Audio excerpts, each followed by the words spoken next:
আপনি বিএনপি কেন আমি কেমনে বুঝবো? 2 দিন পরে ফজলুর রহমানের মতো, ফজলুর রহমান সাহেবের কি বিএনপি ছিল? 2 দিন আগে পরে তো দেখবো যে ওরে বাদ দিয়ে দিছে। আপনার বাদ দিয়ে দিলেই তো আপনি বিএনপি না। তাহলে ভাই, আমি তো আমি তাহলে তো ভাই, আমি তো তারেক রহমান সাহেব আর খালেদা জিয়া ছাড়া কাউরই বিএনপি মনে করি না। ওই দুজন হলো বিএনপি, আপনার আচ্ছা ইন্ডিভিজুয়াল। ঠিক আছে, আপনি কি এগুলোকে বলবেন বিএনপির কারণে? আমি আপনি বলবো দেখুন বিএনপির কারণে উত্তরা, কেন। বেঁচে পারে না, আমার যুক্তিটা উত্তরা আমি দেই। বেঁচে মোহাম্মদপুর। পারে না, আমার যুক্তিটা আমি আমি একটু দেই। যদি বিএনপি এতখানি দুর্বল হয় যে বিএনপি চাওয়া সত্ত্বেও এগুলি বন্ধ করতে পারতেছে না, তাহলে আমার এই কথা আপনি লিখে রাখেন, বিএনপি তাহলে ইলেকশনও পাস করবে না। যে আমি দাবি বা যেই প্রার্থী দাঁড় করাক, আহ, মানুষ আমার সাথে আছে আলহামদুলিল্লাহ। আপনি আমার প্রোগ্রাম গুলো দেখলে আপনি বুঝতে পারবেন। আমি দেখি যে বিএনপি যা চায় বাংলাদেশে তাই হইতেছে, আমি এটাও দেখি বেরেসা ফারানা। বিএনপির উপর নির্ভর করে সফল বা ব্যর্থ হয়, তাহলে আপনি ধরে নেন ওটা একটা অষ্টডিম্ব মার্কা সরকার, এবং ওই সরকারের কান ধরে এখনই চলে যাওয়া উচিত। বড় করে বলা, লয়ার ইত্যাদি নানা রকম কথা বললেন, এগুলির আমি গালি হিসাবেই নিলাম, কিন্তু ঘটনা হইতেছে যে আপনি যত বড় গলায়, আপনার কাছে আমি আবার আসবো, আপনি যত বড় গলায় প্রত্যেকটা শোতে এগুলি নিয়ে কথা বলেন। আমাদের সাথে যুক্ত হয়েছেন ব্যারিস্টার রুমিন ফারানা, আমাদের সাথে বোধহয় তার নির্বাচনী এলাকা ব্রাহ্মণবাড়িয়া থেকে যুক্ত হয়েছেন। ব্রাহ্মণবাড়িয়া থেকে আমি জানি, নির্বাচনী এলাকা থেকেই কিনা। বেশ, রুমিন ফারানা, আপনার এই ব্যস্ততার মধ্যে আপনি আমাদের সাথে সংযুক্ত হয়েছেন, সেজন্য আমাদের ধন্যবাদ, শুভেচ্ছা এবং ধন্যবাদ, কৃতজ্ঞতা জানবেন। আমাদের সঙ্গে আরও থাকছেন গণ অধিকার পরিষদের সভাপতি এবং ডাকসুর সাবেক ভিপি জনাব নুরুল হক নূর। জনাব নুরুল হক নূর, আপনাকে আমাদের অনুষ্ঠানে স্বাগত জানাই। আপনি নিশ্চয়ই ভালো আছেন, আপনাকে দেখেও আমাদের ভালো লাগছে। কয়েকদিন আগে আপনার উপরে যে হামলা আক্রমণ হয়েছিল তাতে আমরা সবাই খুবই কষ্ট পেয়েছিলাম। আমার মনে হয় দেশবাসীর অনেকেই আপনার জন্য অনেক প্রার্থনা করেছেন, দোয়া করেছেন, আশীর্বাদ করেছেন এবং আপনার ভালো চেয়েছেন।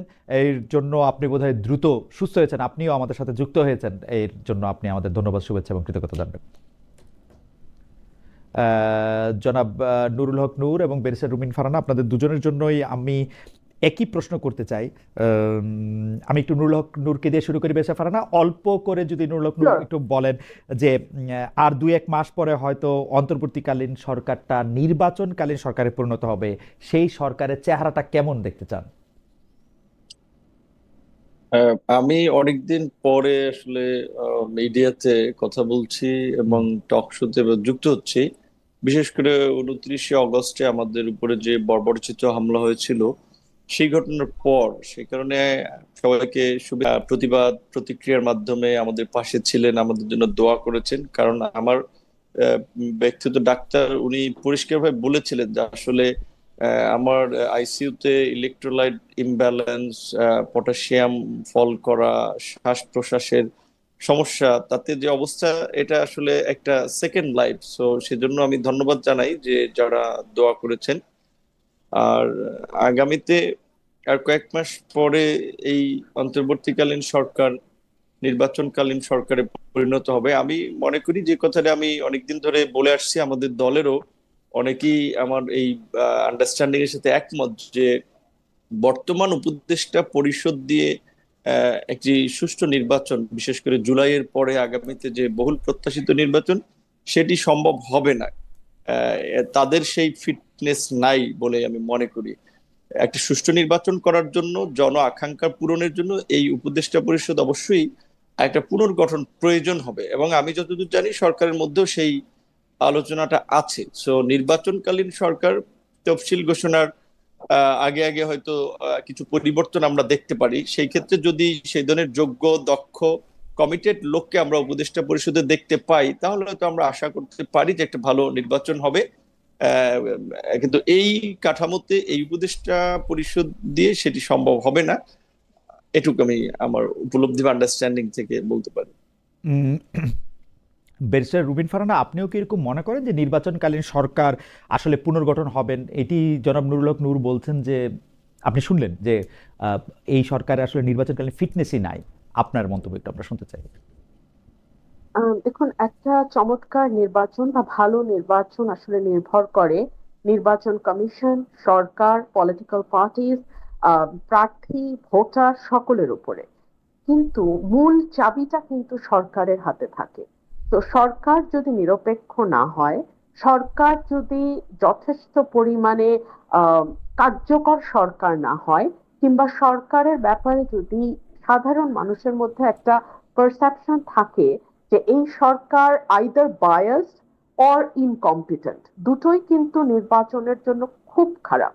সো বায়াস বা ইনকম্পিটেন্ট যদি মানুষের ধারণা হয়, তাহলে এই সরকারের মধ্যে সত্যি ব্যাপক রদবদল করে একটা নির্বাচনকালীন সরকার হওয়া উচিত। কেন আমি বলছি খালেদ ভাই, দেখুন, নির্বাচনে আইন শৃঙ্খলা পরিস্থিতি একটা ভীষণ গুরুত্বপূর্ণ ব্যাপার, ভীষণ গুরুত্বপূর্ণ। সেখানে আমরা গত 14 মাসে বাংলাদেশের সবচেয়ে অবনতি যদি কোনো কিছুর হয়ে থাকে, সেটা আইন শৃঙ্খলা পরিস্থিতি।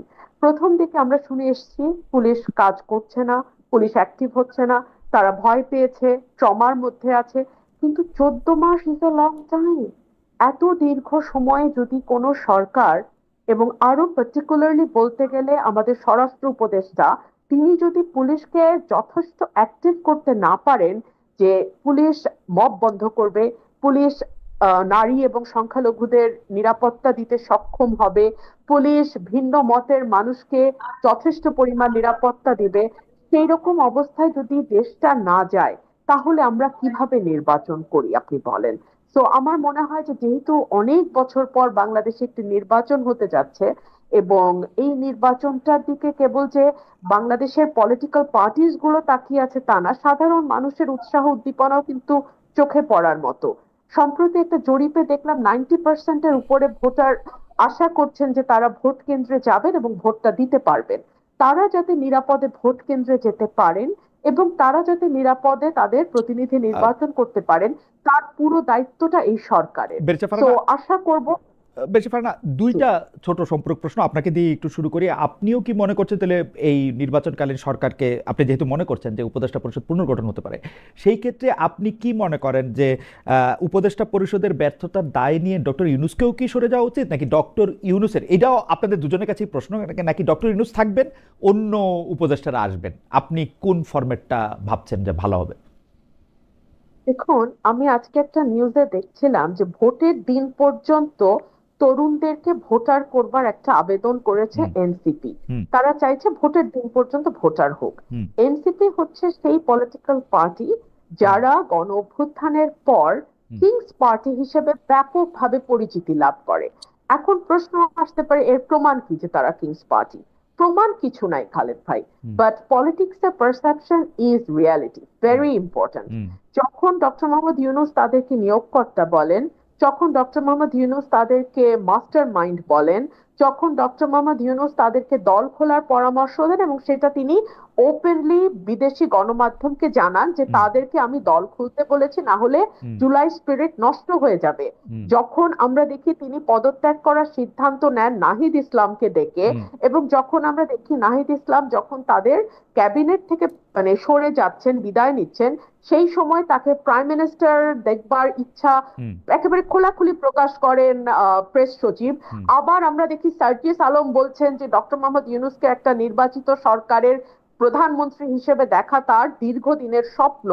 তখন আপনি আমাকে নিজেই বলেন যে এই না, আমি সরকার আমি আমি হেডেড বাই আমি আবার ডক্টর আমি আবার মোহাম্মদ আপনি ইউনূস। আপনি যে অংশটুকু দেখতে পান না, ওইটা আবার আমি দেখি যে উনি মহাসাগর পাড়ি দিয়ে একটি দলের চেয়ারম্যানের সঙ্গে দেখা করে আসছেন, তার সাথে দেখা করে ডিসেম্বরের ইলেকশন ফেব্রুয়ারিতে হয়ে যাচ্ছে। আমি দেখতে পাচ্ছি যে ডক্টর মোহাম্মদ ইউনূস এবং একটি পার্টির পক্ষ থেকে যৌথ সংবাদ সম্মেলন করা হচ্ছে। আমি এইটা শুনতে পাই ওই দলের ভারপ্রাপ্ত চেয়ারম্যানের পক্ষে যে দলে প্রধানমন্ত্রী হলে তিনি কি কি করবেন সেটাও শুনতে চেয়েছেন ডক্টর মোহাম্মদ ইউনূস। তো আমি তো ওইটাও দেখতে পাই। মানে আমি আমি আমি আমি আমি দেখি যে বিএনপি যা চায় বাংলাদেশে তাই হচ্ছে, আমি এটাও দেখি বেরেশা ফারানা। খালেদ ভাই, হ্যাঁ। তাহলে আপনার যুক্তি এবং আমার যুক্তি দুটো হুম। যদি আমরা পাশাপাশি রাখি, it makes a circle, and okay. that circle says যে doctor Muhammad Yunus should not be in the head chair, তাই হ্যাঁ। না? তাহলে কি ডক্টর মোহাম্মদ ইউনূস থাকবেন, উপদেষ্টা পরিষদ চেঞ্জ হবে? এটাই বুঝতে চাইতেছিলাম যে আপনি তো অনেক কৌশলী এবং প্রতিদিন আইনজীবী, মানে আপনার সব কথা হয়তো বুঝতে পারবো না, মানে আপনার মনটা কি মনে করতেছি না, সেইটা একটু মানে চাইতেছিলাম। মানে আপনার যে যুক্তিগুলো সেগুলো ধরলে উনি বিএনপির প্রতি বায়াসড, আর আমার যুক্তিগুলো ধরলে উনি এনসিপির প্রতি বায়াসড। সো যেই দিকে উনি বায়াস থাকেন না কেন, সেটাই ইন্ডিকেট করে he should not be in the head chair, সেটাই আমি বলেছি। ও আচ্ছা আচ্ছা, কিন্তু আমার কাছে মনে হয় উনি যদি সব দিকেই বায়াস থাকেন। এখন যদি নূরকে আমি একটু জানতে চাইবো যে জনাব নূর, আপনি কি মনে করেন ডক্টর মোহাম্মদ ইউনূসের কিছু সময় আমি জামায়াতের প্রতিও বায়াস দেখছি, মানে এটা কি ভালো? আমারে যেমন অ্যাক্রস দ্য পার্টি অনেকেই মানে আমাকে বলেছেন যে তারা ডক্টর মোহাম্মদ ইউনূসকে চান, আবার অ্যাক্রস দ্য পার্টি অনেকেই বলেছেন যে তারা ডক্টর মোহাম্মদ ইউনূসকে একেবারেই চান না। এটা কি ভালো না খারাপ? আপনার কাছে কি মনে হয় উপদেষ্টা পরিষদ পুনর্গঠন করলে ডক্টর মোহাম্মদ ইউনূস সহ বাকি উপদেষ্টারা, নাকি ডক্টর মোহাম্মদ ইউনূস বাদে মানে পুরো উপদেষ্টা পরিষদই চেঞ্জ? আপনি কি মনে করেন? এখন পরিস্থিতিটা তো এমন, আসলে কাউকে না কাউকে ট্রাস্ট করতে হবে। তো ডক্টর মোহাম্মদ ইউনূসের মতো একজন সম্মানিত ব্যক্তি, আন্তর্জাতিকভাবে পরিচিত, আমরা তো খুব একটা ফ্যাসিনেশন আমাদের ছিল যে সে আমাদের দেশের গভর্নমেন্টের দায়িত্ব নিলে আমরা একটা উন্নত রাষ্ট্রের দিকে যাব, আমাদের একটা অন্যরকমের ভাবমূর্তি তৈরি হবে। সেই জায়গা থেকে আমরা তার গভর্নমেন্টকে খুব ওয়েলকাম করেছিলাম প্রথম দিকে। কিন্তু তার টিমটা আসলে তিনি নিজে সাজিয়েছেন নাকি তাকে সাজিয়ে দেওয়া হয়েছে, সেটা আমরা এক্স্যাক্টলি জানি না। তবে এখন যখন নাহিদ ইসলাম বলছেন যে উপদেষ্টারা আপনার তারা প্রতারণা করছেন, তারা কথা রাখেন নাই, তখন বোঝা যাচ্ছে যে এখানে একটা নেগোসিয়েশনের মধ্যে দিয়ে উপদেষ্টা পরিষদ গঠিত হয়েছিল। সেখানে কিছু শর্ত ছিল, যারা যারা উপদেষ্টা হবেন কি করবেন না করবেন। তো সেই দিক থেকে মনে হচ্ছে যে ডক্টর মোহাম্মদ ইউনূস আসলে একটা ভালো টিম পান নাই খেলার জন্য, যেটা আমরা ক্রিকেট ফুটবলের যদি কথা ভাবি। এখানে ডক্টর মোহাম্মদ ইউনূস হতে পারেন এখানে মেসি কিংবা ধরেন একজন ভালো প্লেয়ার, কিন্তু একজন প্লেয়ার দিয়ে তো আসলে একটা টিম তার জেতানো মানে যায় না যদি ডক্টর তার না সাথে আমি প্যারালাল অন্য না প্লেয়াররা ভালো না খেলতে পারে। জন্মনুর, আমি এটা বুঝতে পারতেছি। তার মানে কি ডক্টর, আমি আমি আমি সরল প্রশ্নই করতেছি, আসলে কোনো প্যাচ ঘোষ নাই। মানে ডক্টর মোহাম্মদ ইউনূসের রাইখা উপদেষ্টা পরিষদ বদলানো হবে, নাকি ডক্টর মোহাম্মদ ইউনূস সহই উপদেষ্টা পরিষদ মানে আপনি ফিটনেস ছাড়া বলতেছেন? আমি কিন্তু দেখি না কি, আমি আমি মনে কিন্তু আমি জনাব নুরুল হক নূর, আমি দেখি একজন নেতা তার কর্মীদের দিয়েই ভালো মন্দ নির্বাচিত হয়। তার কর্মীরা যদি খারাপ হয়, নেতাও খারাপ। এই হচ্ছে আমার দেখার জিনিস। জনাব নুরুল হক নূরের এই কথা বলার আর কোনো সুযোগ নাই, গণ অধিকার পরিষদের ওই নেতারা খালি খারাপ, আমি খালি ভালো। এটা পৃথিবীতে কোনো নেতা বলে না। যদি উপদেষ্টা পরিষদ আনফিট হয়, আমার রিডিং হচ্ছে আপনি ডক্টর ইউনূসকেও আনফিট বলতেছেন। কিছুটা তো দায়িত্ব তাকে নিতে হবে, সে তো হেড অফ দ্য গভর্নমেন্ট, এবং জি, তার যে ফ্রিডম ছিল আসলে পুরো উপদেষ্টা পরিষদকে তার মতো করে বানানো করানো।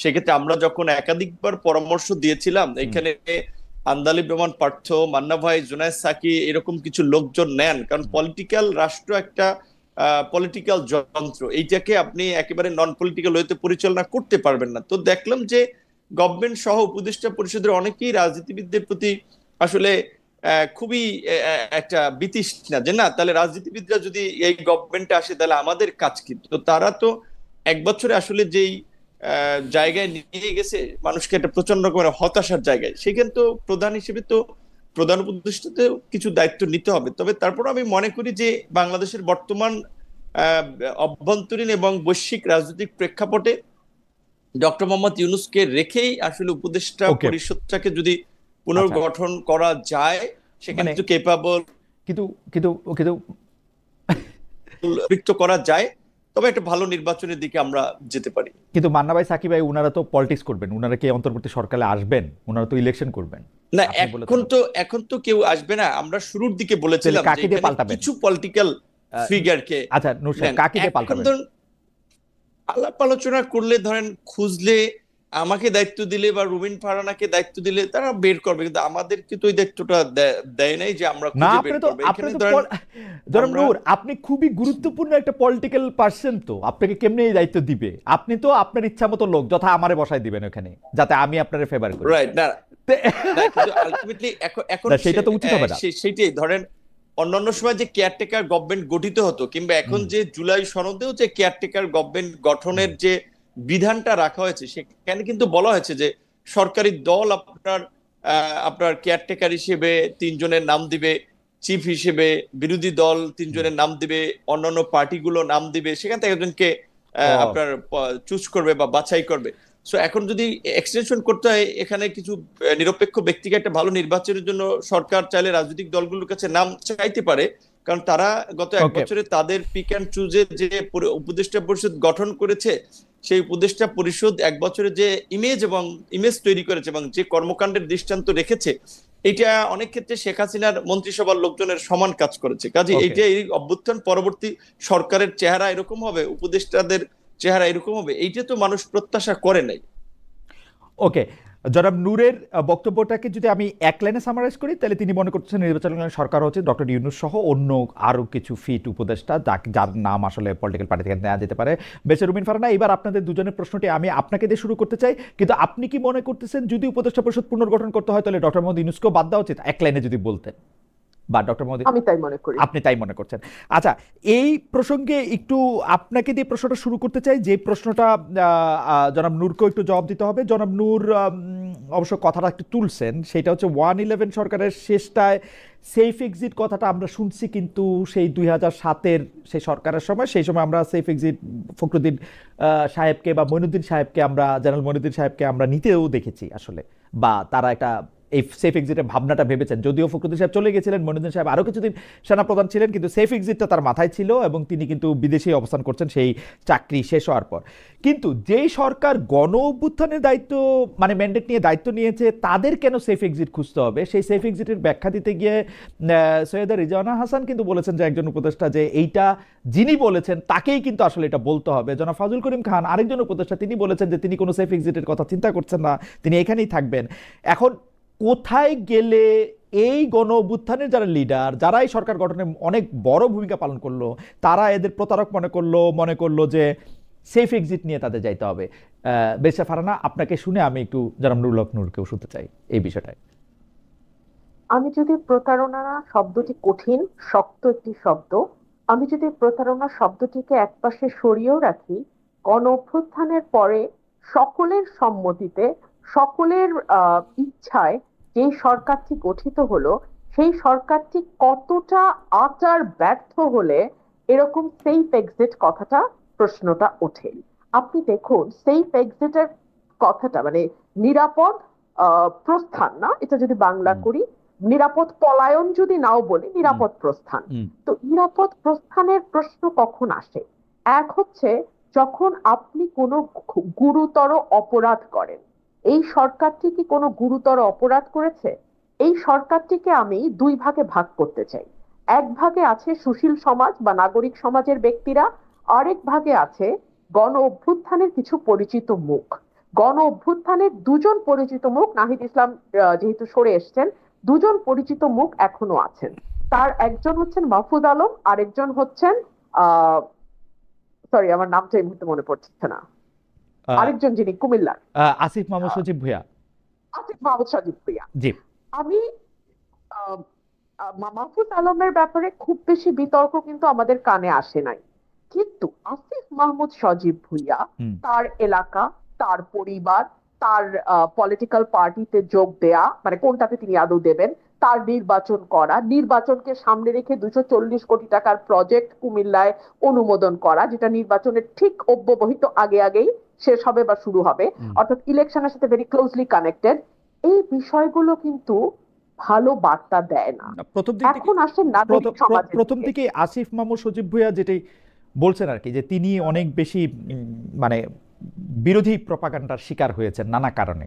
যাই হোক, সেটাকেও যদি আমরা আলাদা করে রাখি, যে মানে তাকে যেহেতু দায়িত্ব দেওয়া হয়েছে, যেমন বিএনপির পক্ষ থেকে তার বিরুদ্ধে যেটা সবচেয়ে বেশি বলা হয়েছে যে ওই দক্ষিণ ঢাকার মেয়র হিসেবে তিনি ইশাককে বসতে দেন নাই, এবং এটা সম্পূর্ণ তারই সিদ্ধান্ত।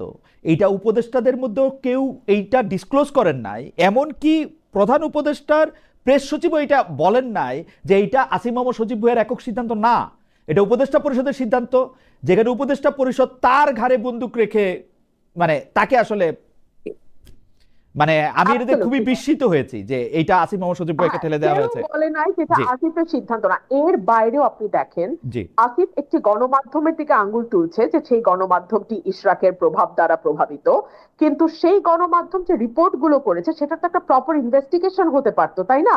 আমরা তো কোনো দলীয় সরকারের অধীনে নাই, এই সরকারটা তো নির্দলীয়, নতুন বন্দোবস্ত, নতুন রাজনীতি, নতুন বাংলাদেশের স্লোগান সামনে নিয়ে এসছে।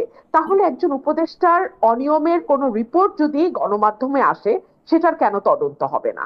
আচ্ছা, আসিফ আর মাহফুজের কথা একপাশে সরিয়ে রাখি, এখন আসুন নাগরিক সমাজের যারা সদস্য তাদের দিকে একটু তাকাই। তাদের ম্যাক্সিমামেরই ডুয়াল সিটিজেনশিপ, সুতরাং বাংলাদেশ থেকে তাদের সেফ এক্সিট খুবই সহজ। সার্জিস আলম বলছেন যে মৃত্যু ছাড়া নাকি কোনো সেফ এক্সিট নাই, না একদমই না। ওনারা খুব সহজেই একটা এমিরেটস এর ফ্লাইট ধরে বিজনেস ক্লাসে করে চলে যেতে পারবেন। আচ্ছা, বিজনেস ক্লাস কেন? বিজনেস ক্লাস এই কারণেই যে উপদেষ্টাদের অনেকের পিএস এপিএস এর দুর্নীতি নিয়ে ফিরিস্তি ফিরিস্তি রিপোর্ট ছাপা হয়েছে, এবং তার উত্তরে কেউ কেউ বলেছেন তারা মানে পিএস এপিএস সরিয়ে দিয়েছেন, কেউ কেউ আবার বলেছেন আমরা শক্ত করে বকে দিয়েছি। তো এই যে বকে দেয়া কিংবা সরিয়ে দেয়া, এটা তো আসলে ফৌজদারি অপরাধ বা রাষ্ট্রের সম্পদ যখন আপনি পকেটস্থ করেন সেটা সাজা হতে পারে না। তাহলে তো শেখ হাসিনার সময় 400 কোটি টাকা পিয়ন বানিয়েছে, তো সেটার সাথে এই আমলের পার্থক্যটা হলো কোথায়? আমরা তো কোনো পার্থক্য খুঁজে পাই না। তো এই যে উপদেষ্টা মন্ডলীর এক একজনের এক এক রকম সমস্যা, তো এখন সেফ এক্সিটের কথা হয়তো সে কারণেই উঠছে। আর দুই হলো, যারা সেফ এক্সিটের কথা বলছে তারা কেন এখন বলছে না, যে কি কারণে, কেন তারা প্রতারিত বোধ করছে? এটা কি তাদেরকে কোনো অন্যায্য সুযোগ সুবিধা দেওয়ার কথা ছিল, দেয় নাই, সেজন্য প্রতারিত কিন্তু বোধ করছে, নাকি অন্য কোনো কারণ আছে? কিন্তু পেরেছে ফারহানা, আমি এই পর্যায়ে এটা লম্বা করতেছি না, শুধু জানতে চাইতেছি যে আমরা তো উপদেষ্টাদের মধ্যে থেকে ছাত্র উপদেষ্টাদের দেখতে পাচ্ছি। আপনি জনাব মাহফুজ আলমের কথা বললেন, জনাব আসিফ মোহাম্মদ সজীব ভাইয়ের কথা বললেন, জনাব নাহিদ ইসলাম এখন আর উপদেষ্টা নাই, কিন্তু তারা তো, আমি যতদূর বুঝতেছি যে তারা মিন করতেছেন ছাত্র উপদেষ্টাদের বাদ দিয়ে অন্য উপদেষ্টাদের।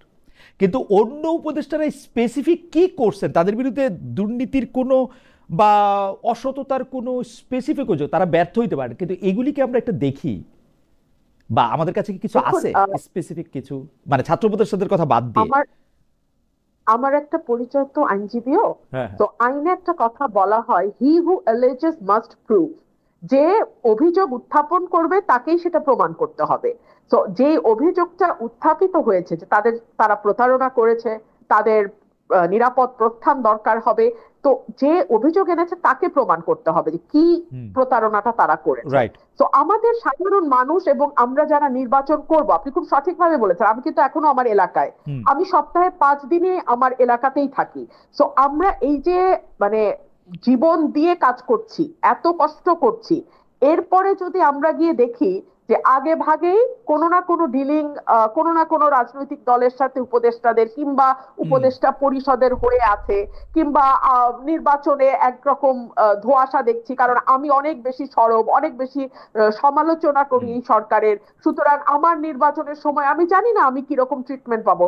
আমি কিন্তু সত্যি ভীত খালেদ ভাই, কারণ এই সরকারের এত সমালোচনা আমি গত 14 মাসে করেছি, যে এই সরকার আমার আসনে, আমার নির্বাচনে সঠিকভাবে নিরপেক্ষভাবে প্রশাসন, কিন্তু আমার কাছে মনে হয় বেরিসা ফারহানা এটা খুব ভয়ের বিষয়। আমি ব্যক্তিগতভাবে যেরকম ভাবে দেখেছি যে আপনি তো বিএনপিরও অনেক সমালোচনা করেছেন, এখন বিএনপি আপনাকে নমিনেশন দেয় কিনা, বিএনপি আপনাকে কিভাবে ট্রিট করে, একটা আমি ডামি প্রার্থী দাঁড় করায় কিনা, সেইটাও একটু আসলে দেখার বিষয়, যে সেইটা আসলে কোথায় গিয়ে দাঁড়ায় আর কি। আমার মনে হয়, ভাই এক মিনিট, আমি যেহেতু 17 সাল থেকে কাজ করছি, আমি জানি যে আমি দাবি বা যেই প্রার্থী দাঁড় করাক, মানুষ আমার সাথে আছে আলহামদুলিল্লাহ। আপনি আমার প্রোগ্রাম গুলো দেখলে আপনি বুঝতে পারবেন, মানুষের সারা ইজ ডিফারেন্ট, তো ওইটা আমার সাথে আছে।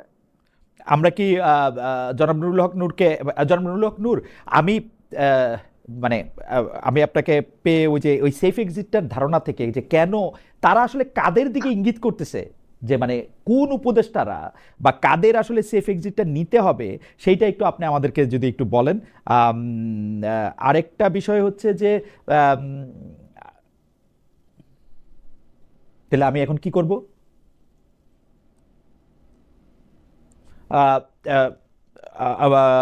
জনাব নুরুল হক নূরের ইন্টারনেট কানেকশনটা একটু হয়েছে, তবে আমি একটা খবরের প্রতি আপনার একটু দৃষ্টি আকর্ষণ করতে চাই বেরেসা রুমিন ফারহানা, এর মাঝখানে যেটা আপনাকে আসলে আমি পরের করার কথা ছিল, নুরুল হক নূর ফিরে আসুক, সেটা হচ্ছে যে আমি আজকে বোধহয় দৈনিক সমকালে একটি প্রতিবেদন দেখলাম।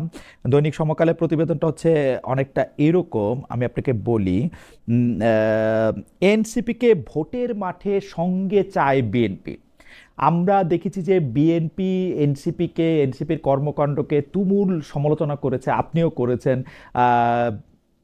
মানে আপনার সাথে তো কথা মাঠের বাইরে, মাঠের ভিতরে, স্ক্রিনের বাইরে নানা রকম হয়েছে। এইটা কি সত্যি আসলে, মানে জুলাই আন্দোলনের ছাত্রনেতাদের যে দল এনসিপি, তাকে বিএনপি আসলে সঙ্গে চায়? আমার কাছে ঠিক তথ্যটা নেই, আমি জানি না বিএনপি এনসিপির সঙ্গে জোট করার কথা ভাবছে কিনা।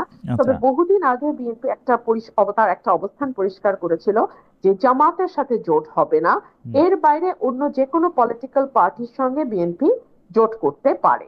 তবে এখানে আরো একটা কথা আমি বিনয়ের সাথে বলি, আমাদের গণতন্ত্র মঞ্চের সঙ্গে আমাদের এক ধরনের অ্যালায়েন্স আছে। গণতন্ত্র মঞ্চ আমাদের সঙ্গে গত 7-8 বছর ধরে মাঠে ছিল, একই সঙ্গে 12 দলীয় জোটও কিন্তু এখনো আছে বিএনপির সাথে। তো এতগুলো পলিটিক্যাল পার্টির সঙ্গে জোট করার পরে আবার নতুন করে এনসিপির সঙ্গে হবে কিনা, এই ব্যাপারে আমার কাছে কোনো ব্যক্তিগত তথ্য আমি জানি না।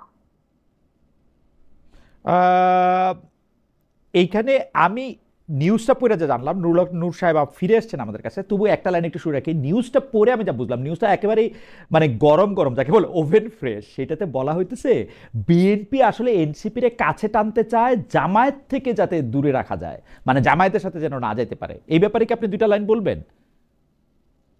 দেখুন, ভোটে তো এখনো 3-4 মাস বাকি আছে। হুম। তো এই সময়টা ভীষণ ক্রুশিয়াল। অনেক দলের সাথে অনেক দলের জোট হবে, আবার অনেক দলের সাথে জোট যেটা আছে সেটা হয়তো কিছুটা আলগাও হয়ে যেতে পারে। তো এখনই এই ব্যাপারে মন্তব্য করা কঠিন। ভোটের হিসাব নিকাশ, ভোটের পরিসংখ্যান ইত্যাদি সকল কিছু বিবেচনায় নিয়েই রাজনৈতিক দলগুলো তাদের দাবার গুটি সাজাবে, এইটুকু আমি বলতে পারি। জনাব নুরুল হক নূর, আমরা আপনার কাছে জানতে চাইছিলাম যে কেন এই সেফ এক্সিটের কথাটা ভাবা হচ্ছে। এদিকে আমাদের একজন দর্শকের মন্তব্য আমার একটু চোখে পড়তেছে, উনি বারবার এই মন্তব্য করতেছেন যে হোয়াট এ গেস্ট চয়েস। একজন হচ্ছে বিএনপি, আরেকজন হচ্ছে বিএনপির খুব প্রিয় বা পালিত বা ওরকম কি জানি একটা শব্দ, আমি আবার ওইটা খুঁজে পাইতেছি না লাইনটা, যে জনাব নুরুল হক নূর, আপনার কি আসলে বিএনপির সাথে খুব বেশি, মানে আমার এটা জানা ছিল না, কিন্তু মানে আপনি এখন বিএনপির খুব ঘনিষ্ঠ কিনা এটাও আপনি একটু এটা বলবেন, মানে বিএনপির বিএনপির মানে বি টিম কিনা, বি টিম বা এ এখন আর একটু ক্লোজ টিম। প্রথম হচ্ছে যে আমাদের ধরেন 18 থেকে 20 কোটি মানুষের মধ্যে অন্তত প্রায় 10 কোটির উপরে মানুষ ইন্টারনেট ব্যবহার করে বা সোশ্যাল মিডিয়াতেও আছে। সেখানে আওয়ামী লীগ, বিএনপি, বিভিন্ন দলের সাপোর্টার আছে। কাজে সবাই চায় তার ব্লকে রাখতে, তার ব্লকের বাইরে কথা বললেই এত তীর্যক ভাষায় মন্তব্য করে। সেই ক্ষেত্রে আমাদের মধ্যে যে একটা সোশ্যাল মিডিয়া ন্যূনতম হুম। একটা সেন্স থাকা দরকার, হুম। এটা আমরা অনেক ক্ষেত্রে ভুলে যাই। সো এখন এইগুলোকে খুব বেশি আমি প্রাধান্য দিতে চাই না, কারণ রাজনীতি করলে তো এগুলো শোনাই লাগবে। তারপরে যে আপনি যেই প্রশ্নটা করেছেন সেইটার বিষয়ে, যে বিএনপির সাথে ঘনিষ্ঠতা বা দূরত্ব বলতে কিরকম বুঝাবে সেটা আমি জানি না। তবে আমি এইটুকু বলতে পারি যে গত এই আওয়ামী লীগের 1.5 দশকে আমরা বিভিন্ন ক্ষেত্রে যেই ভূমিকাগুলো নিয়েছি বা যেই কাজগুলো করেছি আন্দোলন সংগ্রাম থেকে শুরু করে, সেখানে অনেকখানি বিএনপির ফেভারে গিয়েছে। ধরেন এই আন্দোলনের প্রেক্ষাপটটা তো আমরাই তৈরি করেছি 2018 সালে কোটা সংস্কার আন্দোলনের অবশ্য মধ্যে আমরা দিয়ে। আমরা আমাদের সে- আমরা আমাদের প্রশ্নে ফিরে আসি, কারণ আপনি আপনি যখন এই প্রশ্নের জবাব দিচ্ছেন তখনই আবার আরেকজন দর্শক বলছেন নূর তো জামায়াত ঘেঁষা, তিনি আর কি বলবেন। অর্থাৎ আপনি একই সাথে বিএনপি ঘেঁষাও, জামাত ঘেঁষাও, সব ঘেঁষাও, এতে অসুবিধা নাই। আর রুমিন ফারহানা ব্যারিস্টার, আপনাকে নিয়েও মন্তব্য আছে, যে মন্তব্যটা আমার চোখে পড়তেছে। খালিদ ভাই ভালোই উপভোগ করছেন, রুমিনকে দিয়ে আপনার কথাগুলি বলাচ্ছেন, ইন্টারেস্টিং। আমি একটু জনাব জনাব নুরুল হক নূর, আপনার কাছে আসতে চাই এই সেফ এক্সিটের কথাটা, এবং উপদেষ্টা পরিষদের মধ্যে কারা আসলে মানে মানে শত্রুতে পরিণত হইল এই যারা অভ্যুত্থানের নেতৃত্ব দিলেন দলটার সঙ্গে। আহ, তে- এটা রুবিন ফারহানাও আপা যেটা বলেছিলেন যে হুম। উপদেষ্টা বা নাহিদ বা আন্দোলনকারীদের উপদেষ্টাদেরকে চুক্তি হয়েছিল, সেটা ওনারা জানতে পারবেন যে কোনটা রক্ষা করেন নাই বা প্রতারণা করেছিলেন। কিন্তু আমি উপদেষ্টা পরিষদের মধ্যে আসলে 3 ধরনের লোক দেখি, 3টা বলয়ের লোক দেখি। সেই জায়গা থেকে একটা বলয়ের লোক আছে যারা আপনার কিছুটা আর্মি এবং প্রো আওয়ামী লীগের। তারা চাচ্ছে যে আওয়ামী লীগকে সুযোগ দেওয়া হোক নির্বাচনে বা আওয়ামী লীগের রাজনৈতিক কর্মকাণ্ডে, বা আওয়ামী লীগের এই ধরেন অন্যতম সঙ্গী ছিল জাতীয় পার্টি, তাদেরকে স্পেস দেওয়া হোক। যেই কারণে আমরা যখন জাতীয় পার্টির বিরুদ্ধে প্রোগ্রাম করলাম, আপনি দেখেছেন যে প্রকাশ্য দিবালোকে সমস্ত মিডিয়া সবকিছুর সামনে একটা দলের প্রধান, একটা দলীয় কার্যালয়ের সামনে আমাদের উপরে হামলা হয়েছিল। যদিও লোক দেখার একটা তদন্ত কমিটি হয়েছে, সেই তদন্ত কমিটির প্রতিবেদন আদৌ আলোর মুখ দেখে কিনা, কোনো ব্যবস্থা নেওয়া হয় কিনা সেটা আমরা জানি না।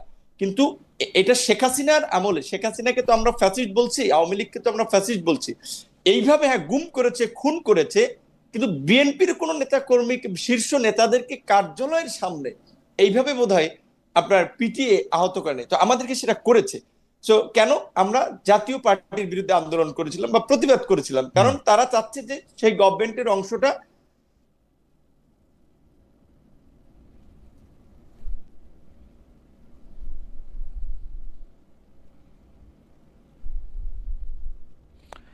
আমার মনে হয় যে জনাব নূর আবার একটু বিচ্ছিন্ন হয়ে গেছে। তো আমি আমি ব্যারিস্টার ফারহানা, আপনার কাছে ওই আরেকটা যেটা কমন প্রশ্ন, সর্বশেষ কমন প্রশ্ন, সেটা আপনাকে একটু আমি বলে রাখি যে জনাব সাবের হোসেন চৌধুরীর গ্রেপ্তার, জামিন, ইউরোপীয় 3 দেশের উপদেষ্টাদের সঙ্গে বৈঠক, এই সবগুলিকে আপনি একটা সুতায় গাঁথা মালা মনে করেন কিনা? আপনি মনে করেন কিনা যে মাইনাস শেখ হাসিনা কোনো একটা আওয়ামী লীগ গড়ে তোলার তৎপরতা আছে এর মধ্যে, বা এটা আপনি সমর্থনও করবেন কিনা, বা এটা নিয়ে আপনি মন্তব্য করবেন কিনা?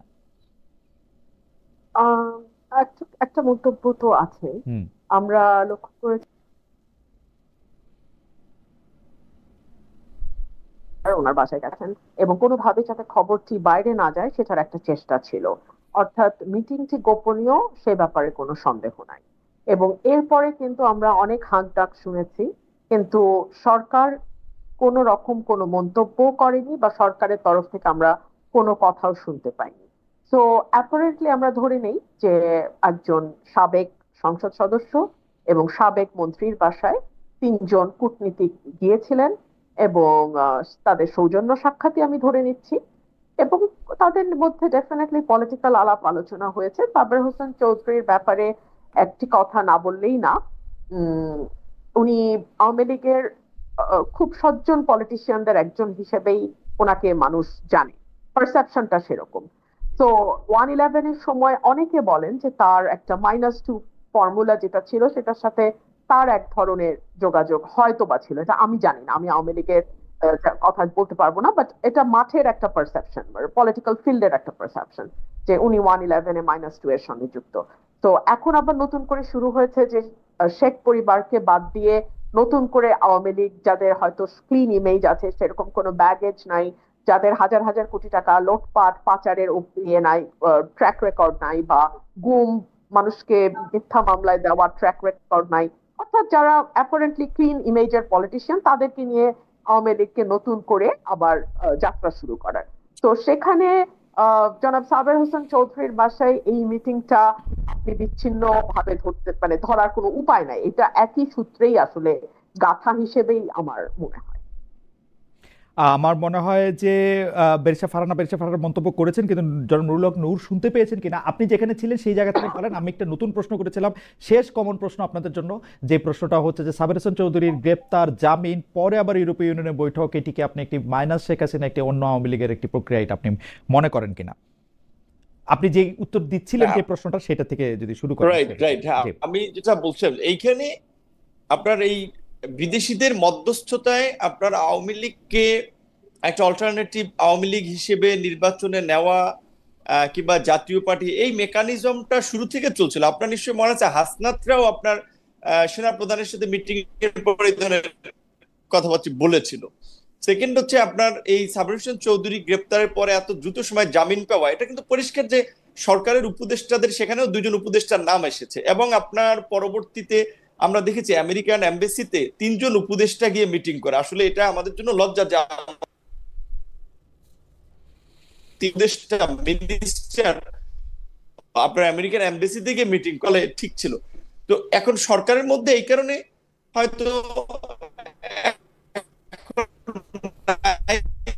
যেটা বলেছেন যে আমরা যেটা ইউএন মিটিং এও দেখলাম, 3টা পার্টি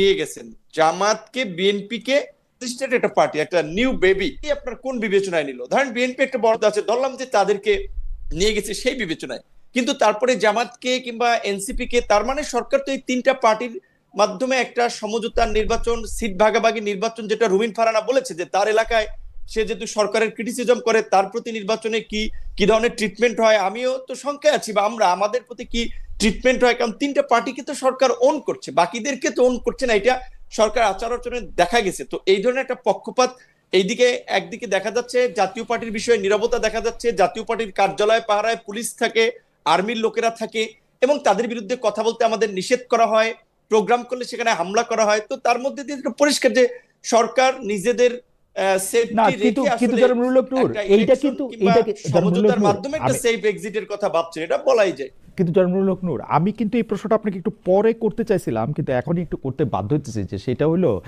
যে আপনার উপরে কারা আঘাত করছে, কারা মারছে, ভিডিওতে এই ছবিটা কিন্তু স্পষ্ট। সেখানে আহ, আপনারা কিন্তু মামলার উদ্যোগ নিছেন জাতীয় পার্টির এগেনস্টে, জাতীয় পার্টির নেতাদের বিরুদ্ধে, এবং জাতীয় পার্টির এগেনস্টে মামলা করার ক্ষেত্রে বা জাতীয় পার্টির অফিস গিয়ে আপনারা ভাঙতে গেছেন, যেটা আমরা নুরুল হক নূরে আগে কখনো দেখি নাই, বা অভিমুখে আপনি যাত্রা করতে গেছেন। এটা একটা এক্সিকিউটিভ সিদ্ধান্ত হবে। আপনি যদি মনে করেন সেই এক্সিকিউটিভ সিদ্ধান্ত এক্সিকিউটিভ কর্তৃপক্ষের করতে হবে, আপনারা তাদের দিকে যাবেন, আপনারা জাতীয় পার্টির দিকে গেলেন কেন? মানে এবং জাতীয় পার্টিকে মানে মানে এইটা এইটা এইটা এইটা এইটা কি এই এই কাহিনীটা কি খুব সরল নাকি?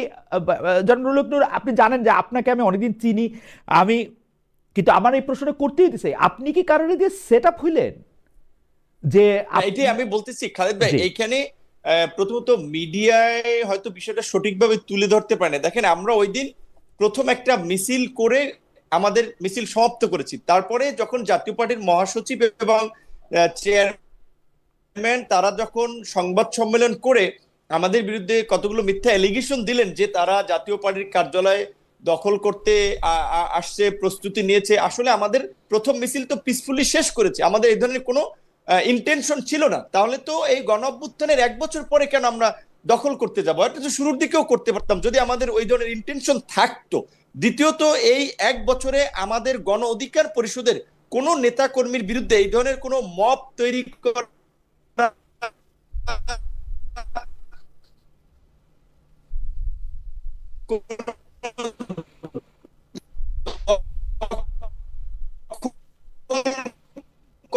মামলা হিসেবেই যখন কতগুলো মিথ্যা অ্যালিগেশন সম্মেলন মশাল মিছিল শেষ করে সংবাদ সম্মেলন করার জন্য আমাদের কার্যালয়ের সামনে, ডায়াসের সামনে আমরা অবস্থান নিচ্ছিলাম, সাংবাদিকরা তো সেখানে ছিল। সেইখানে আমাদের কিছু ছেলেরা আমাদের এই মিছিলের শেষ মাথা নাইটিঙ্গেল মোড়ে ওখানে ছিল, ওই দিক থেকে আসতে আসতে আইন শৃঙ্খলা বাহিনীর সাথে তর্কে জড়ায়, সেইখানে তাদের উপরে অ্যাকশন করতে করতে তারা আমাদের কার্যালয়ে আসে এবং আমাকে যেভাবে টার্গেট করে বাঁশ দিয়ে, লাঠি দিয়ে, মানে যেভাবে আক্রমণ করেছে, এটা পরিষ্কার ছিল যে তাদের একটা সেদিন একটা কিলিং মিশন ছিল, এবং সেই হামলাটা চালিয়েছে পুলিশ এবং সেনাবাহিনী। সেখানে পুলিশের পক্ষ থেকে বলা হয়েছিল ডিএমপির কোনো নির্দেশনা ছিল না, আর্মির পক্ষ থেকে বলা হয়েছে। আমরা অবাক হয়েছি, এবং আমরা যতটুকু জানতে পেরেছি এখানে এই জাতীয় পার্টিকে যারা পৃষ্ঠপোষকতা করছে, আর্মির মধ্যে একটা অংশ যারা আওয়ামী লীগকে কামব্যাক করাতে চায়, তারাই এই ঘটনাটি ঘটিয়েছে। আমি মামলা করি নাই, এখানে আমাদের একজন ছাত্র নেতা জাতীয় পার্টির বিরুদ্ধে মামলা করেছে। আমি আইনজীবী, মানবাধিকার সংগঠনের অনেকের সাথে কথা বলেছি, তারা বলেছে যেহেতু একটা বিচার বিভাগীয় তদন্ত কমিশন হয়েছে, আগে দেখেন সেই কমিশনটা কি রিপোর্ট দেয়, তারপরে আপনি মামলা করেন। তো আমি ইতিমধ্যেই আইনজীবী সহ মানবাধিকার সংগঠনের কর্মীদের সাথে কথা বলেছি যে প্রয়োজনে প্রতিষ্ঠান হিসেবে যদি আর্মির বিরুদ্ধে মামলা করে লাগে, কারণ এটা তো হোল আর্মি ইনভলভ না, আর্মির কমান্ডিং অফিসার যারা সেদিন ছিল তারা ইনভলভ, তাদের শাস্তি নিশ্চিত করার জন্য যদি আন্তর্জাতিক অপরাধ আদালতে হেগেও যাওয়া লাগে আমরা সেটা হেগে যাব। যেমন গুম খুনের বিচারের দাবিতে আমরা যেমন আয়নাগরের বিরুদ্ধে সোচ্চার ছিলাম, এই ঘটনায় যারা জড়িত ছিল তাদের বিচারের দাবিতে আমরা সোচ্চার আছি এবং থাকবো। জাতীয় পার্টির সাথে ওই দিন আমাদের কোনো সংঘর্ষ হয় না, এটুকু আমি আপনাকে বলে রাখি, এবং কোনো ক্ল্যাশও হয় নাই দুই পক্ষের ওইভাবে। সেখানে একটা মিথ্যা এবং একটা অস্পষ্ট বার্তা মিডিয়ার মাধ্যমে এইখানে ওই আর্মির মধ্যে ওই অংশটা যেই যারা আগে মিডিয়া কন্ট্রোল করতো, ডিজিএফ এর যে সমস্ত সেল টেল গুম খুন করেছে, তারাই ওই দিনের এই নিউজটাকে হাইড করার চেষ্টা করছে, এবং সরকারের এই বিচার বিভাগীয় তদন্ত কমিশন ঠেকানোর জন্য তারা বিভিন্ন উপদেষ্টারকে ব্যবহার করার চেষ্টা করছে। সুতরাং এইটা আরো পরিষ্কার হবে তদন্ত কমিটির রিপোর্টের পরে। তদন্ত কমিটির রিপোর্টের পরে। তাহলে আপনি এই বিষয়টাতেও আপনি একটু একটু মন্তব্য করেন যে জনাব সাবের হোসেন চৌধুরীর গ্রেপ্তার, জামিন, তার বাসায় উপদেষ্টাদের বৈঠক একটি ক্লিন ইমেজের আওয়ামী লীগ গঠন করার বা একটি মাইনাস শেখ হাসিনা আওয়ামী লীগ গঠন করার কোনো প্রক্রিয়া হিসেবে এটা আপনি কি দেখেন কিনা, যেটিকে ব্যারিস্টার রুমিন ফারহানা একটি প্রক্রিয়া হিসেবে দেখছেন বলছেন? না না, অবশ্যই। যেখানে আপনার এই মিটিংটাকে ধরেন সরকারের আইনের ভাষায়ও যেহেতু আওয়ামী লীগকে সরকার নিষিদ্ধ করেছে, আমরা একটা ফ্যাসিস্ট শক্তির বিরুদ্ধে আন্দোলন সংগ্রাম করে পরাজিত করেছি, যে প্রধানমন্ত্রী দেশ ছেড়ে পালিয়ে গেছেন, সেই দলের এই গণহত্যায় অভিযুক্ত, মানবতা বিরোধী অপরাধে অভিযুক্ত একজন নেতা, এবং তিনি গ্রেপ্তার হয়েছিলেন বিদেশিদের মধ্যস্থতায়, তাকে জামিন দেওয়া হয়েছিল। আবার তার বাসায় আপনার এই রাষ্ট্রদূতদের মিটিং, এবং সেটা সরকার উপদেষ্টারা বলছে এটা স্বাভাবিক করতেই পারে। তার মানে তো এটা অবশ্যই সরকার উপদেষ্টাদের এখানে একটা ইনভলভমেন্ট আছে। এবং আমাদের এটা দুর্ভাগ্য যে আসলে এই জন্যই আমি শুরুর দিকে বলেছিলাম যে এটা একটা অত্যন্ত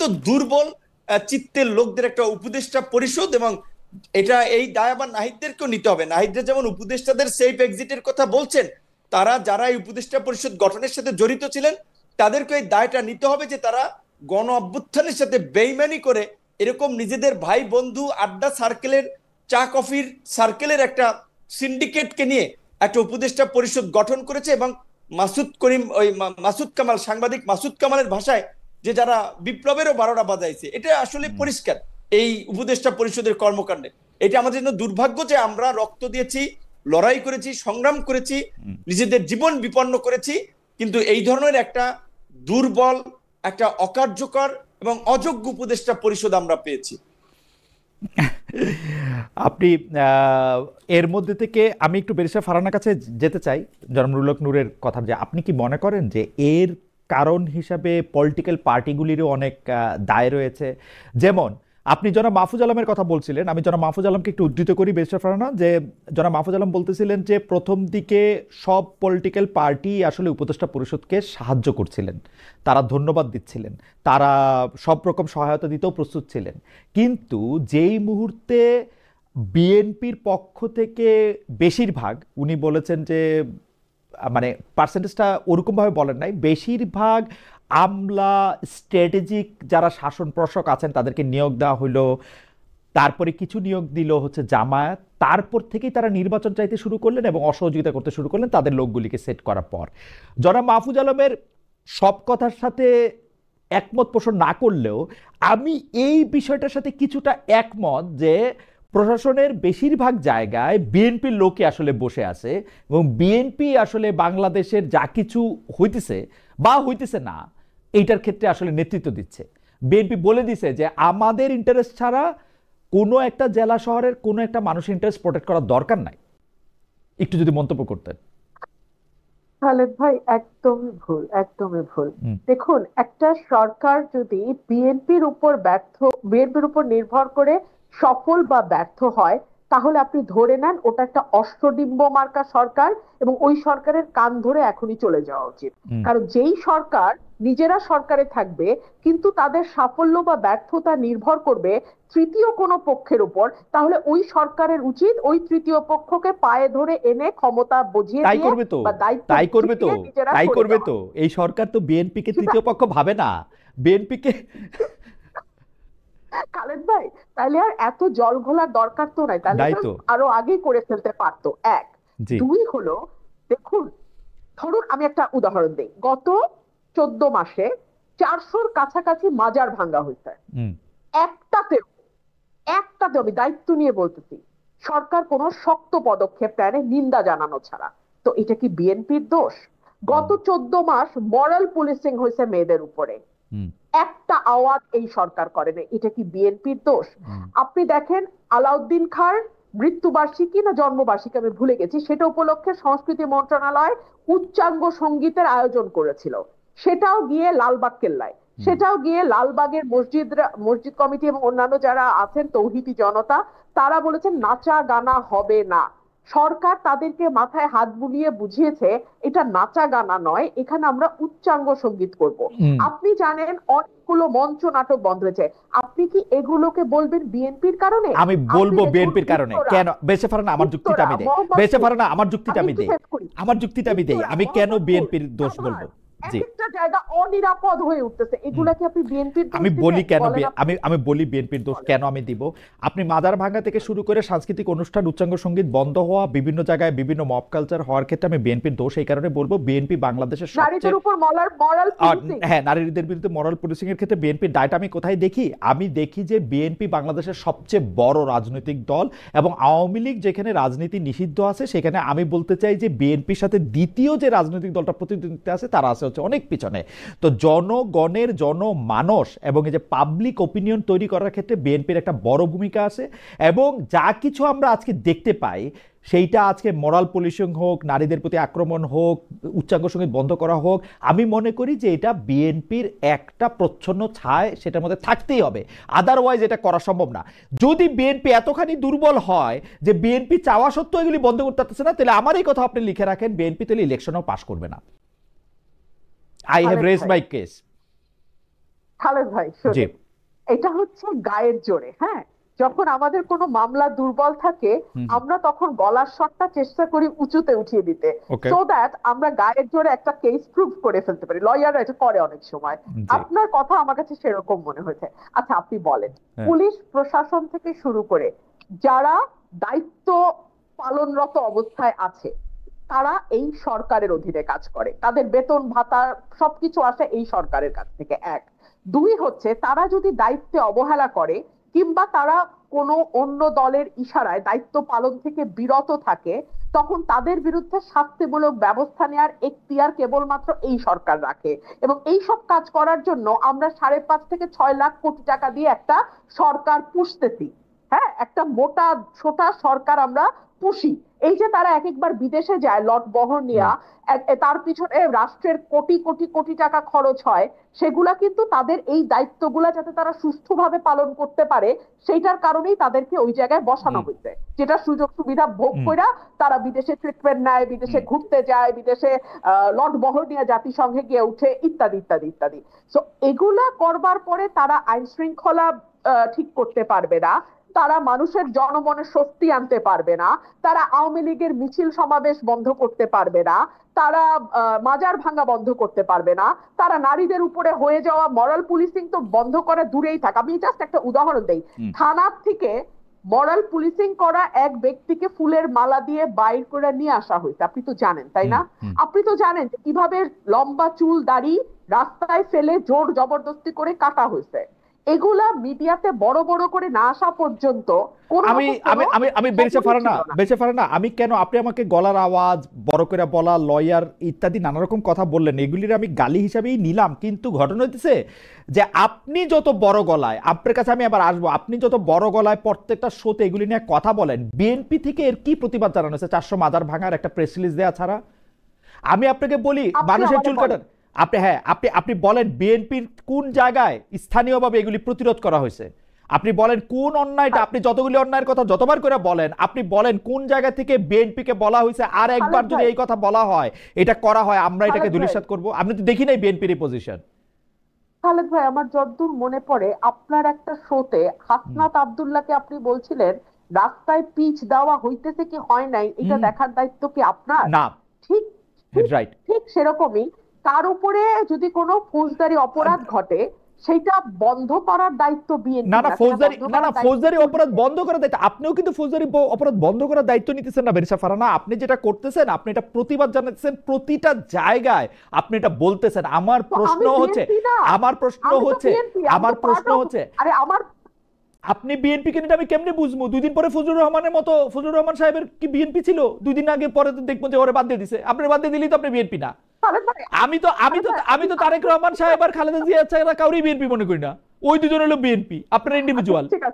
ঠিক আছে তাহলে আপনার বয়ান অনুযায়ী তারেক রহমান এবং দেশনেত্রী বেগম খালেদা জিয়াকে এই অপরাধগুলোর প্রতিবাদ করতে হবে, প্রতিবাদ করে যেতে হবে, নির্দেশনা দিতে হবে যে সামাজিকভাবে এগুলিকে প্রতিরোধ করার জন্য, যেটা আমি দেখি নাই। আমার কথা হচ্ছে এইটা, আমাদের তরফে বিভিন্ন লেয়ারে সেই প্রতিবাদ করা হচ্ছে।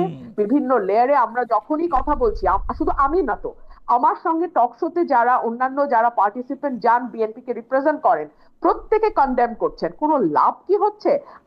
আসুন আমরা মূল পয়েন্টে আসি। বিএনপি প্রতিবাদ করছে কি করছে না তার চেয়ে অনেক গুরুত্বপূর্ণ প্রশ্ন হচ্ছে সরকার তার দায়িত্ব ঠিকভাবে পালন করছে কিনা। আমরা সরকারকে তার দায়িত্ব ঠিকভাবে পালন করতে দেখছি না। ওকে, এখন মাহফুজ আনাম তিনি সরকারের অংশ, তিনি যদি এটাকে তার ভবিষ্যৎ প্রতিদ্বন্দ্বী দলের ঘাড়ে দিয়ে স্বস্তি পেতে চান তিনি স্বস্তি পেতে পারেন, কিন্তু তাতে সরকারের ব্যর্থতা মানুষের চোখে কোনো অংশেই কমবে না। ওকে, ওকে, আমি একটু জনাব নুরুল হক নূর, আপনাকে ধন্যবাদ বেরিসা ফারহানা। আমি একটু জনাব নুরুল হক নূরের কাছে আসি। এই প্রসঙ্গটা নিয়ে আমি আসলে বেরিসা ফারহানার কাছে আমার আলাদা প্রশ্ন রয়েছে, কিন্তু জুলাই সনদটা নিয়ে জনাব নুরুল হক নূর সাংবিধানিক যে বিষয়ে মানে নির্বাচন করার আগে করা হবে না পরে করা হবে, গণভোটটা হবে কি হবে না, জুলাই সনদটা কিরকম হবে, সেইটা নিয়ে আপনার একটু মতামত জানতে চাই। আমি একটু বেরিসা ফারহানার মতামত জানতে চাই যে এইটা আসলে সবাই একমত হবে কিনা, বা নতুন কোনো বড় আরেকটা ঝামেলার দিকে আমরা যাইতেছি কিনা। জনাব নূরকে আবারও আধার দেখতে পাচ্ছি। আমি বলবো না না, ফিরে আসছেন। জি জনাব নূর, আপনি একটু। হ্যাঁ, শোনা জি যাচ্ছে। জি হ্যাঁ, জি, জুলাই সনদের শেষ অংশটুকু শুনে নেই। হুম। আপনার প্রশ্নের আমি শেষ আমি আমি যেটা অংশটুকু বলতে শুনে নেই, চাইছি আবার যে একটু রিপিট করুন। মানে জুলাই সনদ নিয়ে তো রাজনৈতিক দলগুলির আমরা নানা রকম, কখনো একরকম অবস্থান, কখনো সময় আলাদা আলাদা অবস্থান আমরা দেখতেছিলাম। আপনি কি মনে করেন শেষ পর্যন্ত এটা কোথায় গিয়ে দাঁড়াবে? মানে এই সাংবিধানিক প্রশ্নগুলিকে আগে যেটাকে বলে হচ্ছে রাষ্ট্রপতির স্বাক্ষর দিয়ে আমরা এটা করে ফেলবো, মানে যেটাকে আমরা অধ্যাদেশ বলি, পরে বিএনপি যেরকম চাইতেছে যে সংবিধানটা যদি সংশোধন করতে হয় তাহলে আমরা পরে করব, কেউ কেউ যে বলতেছে যে গণপরিষদের নির্বাচন এবং জাতীয় সংসদ দুইটা ম্যান্ডেটে যেন থাকে সেইটা হবে। আপনি কোনটাকে দেখেন? অনেকগুলি বিষয়, কিন্তু জুলাই সনদটার আসলে আমরা ইউএসপি কি দেখি? অনেকে বলে থাকেন যে এইটা আসলে মোরলেস একটা ইন্ডেমনিটি, অনেকে বলে থাকেন এটা হচ্ছে যে মোরলেস একটা স্বীকৃতি, কেউ কেউ বলে থাকেন না আমরা সংবিধানের মূল কাঠামোটাই আসলে পরিবর্তন করতে চাই। আপনি এটাকে কিভাবে দেখেন? না, জুলাই সনদটা আমি মনে করি যে বাংলাদেশের এই স্বাধীনতার 54 বছরে রাষ্ট্র পুনর্গঠনে এবং সংবিধানের যে বিষয়গুলোর আমাদের সংশোধনী প্রয়োজন, সেই বিষয়গুলোতে আমরা মোটামুটি আসলে জনগণকে সম্পৃক্ত করে এবং ক্রিয়াশীল রাজনৈতিক দলকে সম্পৃক্ত করে এক নতুন ভাবে করার একটা সুযোগ পাচ্ছি। এবং বিশেষ করে এই ধরনের একটা গণ অভ্যুত্থানের পরে বিভিন্ন দেশেই বড় ধরনের অনেক পরিবর্তন ঘটে। সেই জায়গা থেকে এখন এই পরিবর্তনটা মানুষের প্রত্যাশিত, কিন্তু দুঃখজনক হচ্ছে যে সরকার দায়িত্ব নেয়ার 1 বছর পার হয়ে গেছে, অলরেডি 14 মাস, কিন্তু এতদিনও সেটা করতে পারে নাই।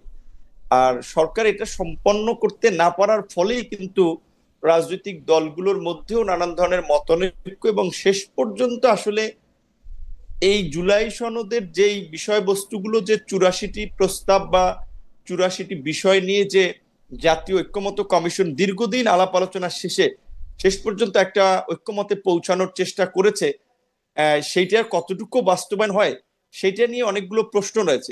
ধরেন যে অনেকগুলো প্রস্তাবে বিএনপি নোট অফ ডিসেন্ট দিয়েছে, তাহলে বিএনপি সরকার গঠন করলে তো বিএনপি সেটা করতে বাধ্য নয়, কারণ বিএনপি তো আগেই সেটাতে নোট অফ ডিসেন্ট দিয়েছে। সো সেই ক্ষেত্রে আমরা যেটা বারবার বলেছিলাম যে যতটুকু বাস্তবায়ন করা যায় রাজনৈতিক ঐক্যমতের ভিত্তিতে, সেটা আগামী জাতীয় নির্বাচনে আগেই করা দরকার ছিল, এবং সেটার ভিত্তিতে নির্বাচনটাও করা দরকার ছিল।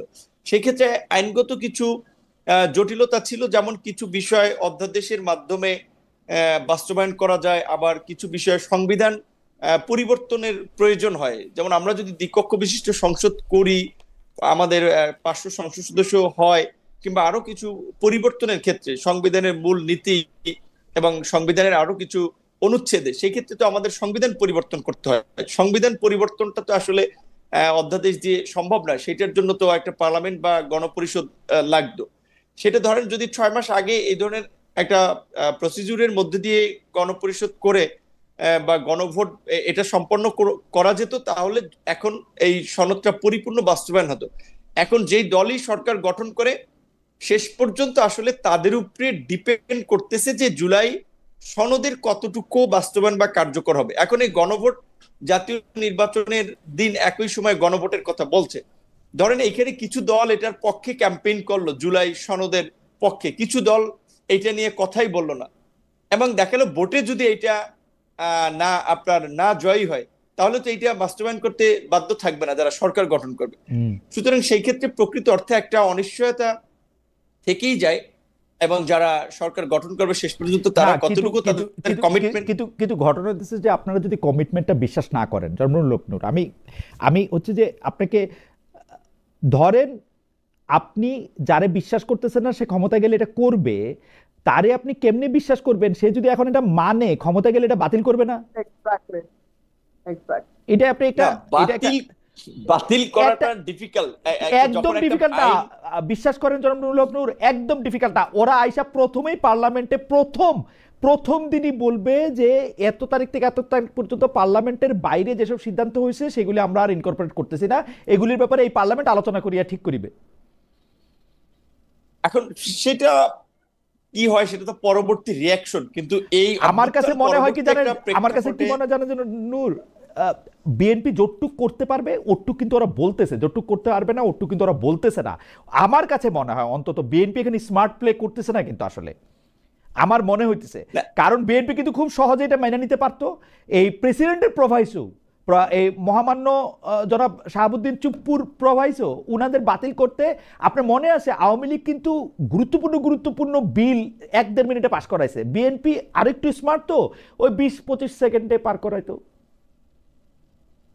এখন সেই ক্ষেত্রে ধরেন এইখানে আগামীতে সরকার গঠন যারা করবে এবং সেইখানে বিএনপির একটা সম্ভাবনা থাকায় আলোচনার ক্ষেত্রেও আপনার বিএনপির মনোভাবকে প্রাধান্য দেওয়া হয়েছে, এবং বিএনপির না শুধু, আসলে শেষ পর্যন্ত আমরা চেষ্টা করেছি যে এখানে মেজর স্টেক হোল্ডার যারা, তারা যেন কনভিন্স থাকে। সো এখন এইটুকু যেটুকু আমরা একমত হয়েছি এইটুকু যদি এক্সিকিউট করা হয়, তাহলে আমার মনে হয় যে আসলে দেশে আগামীতে আমরা যেটা দীর্ঘদিন ধরে বলে আসছিলাম যে আমাদের যে কিছু রাষ্ট্রের বা একটা রাষ্ট্র টিকে থাকে কিছু প্রতিষ্ঠানের উপরে ভিত্তি করে, সেই ধরনের কিছু প্রতিষ্ঠান আমরা গড়ে তুলতে পারি নাই। সেটা বিচার বিভাগ, নির্বাচন কমিশন, সেটা আমাদের জাতীয় মানবাধিকার কমিশন, সেটা হয়তো তথ্য কমিশন, এই ধরনের কিছু প্রতিষ্ঠান, আমাদের মহা হিসাব নিরীক্ষক, এই প্রতিষ্ঠানগুলো, এবং আমরা এই যে রাজনীতিতে যে আমাদের এত বিভাজন এবং 5 বছর পর পর নির্বাচন নিয়ে যে সংকট, এই সংকট কাটানোর জন্য যে একটা নির্বাচনকালীন সরকারের বিষয়, এই বিষয়গুলোতে আমরা মোটামুটি আলোচনা সাপেক্ষে একটা জায়গায় পৌঁছেছি। এখন এইগুলো যদি কাটা সেরা ছাড়াও যদি সামনে বাস্তবায়ন করে যারা সরকার গঠন করবে, সেক্ষেত্রে বাংলাদেশ হয়তো সামনে অনেক ধরনের ক্রাইসিসে পড়বে না, ক্রাইসিস থেকে দূরে থাকতে পারবে। কিন্তু যদি এগুলোতে আসলে কলম বসাতে যায়, যেটা আমরা অতীতে দেখেছি, তো যে আপনি যেটা বলেছেন আওয়ামী লীগও করেছে, বিএনপিও করেছে, তাদের সুবিধার জন্য আইন করেছে, আইন বাতিল করেছে। সো এটা যদি করে তাহলে তো আসলে এই গণ অভ্যুত্থানের সাথে তাহলে তাদের একটা আমি মনে করি যে মানুষের স্পিরিটের বাইরে গিয়ে কাজ করা, তো শেষ পর্যন্ত একটা বিশ্বাস রাখতে হচ্ছে আর কি।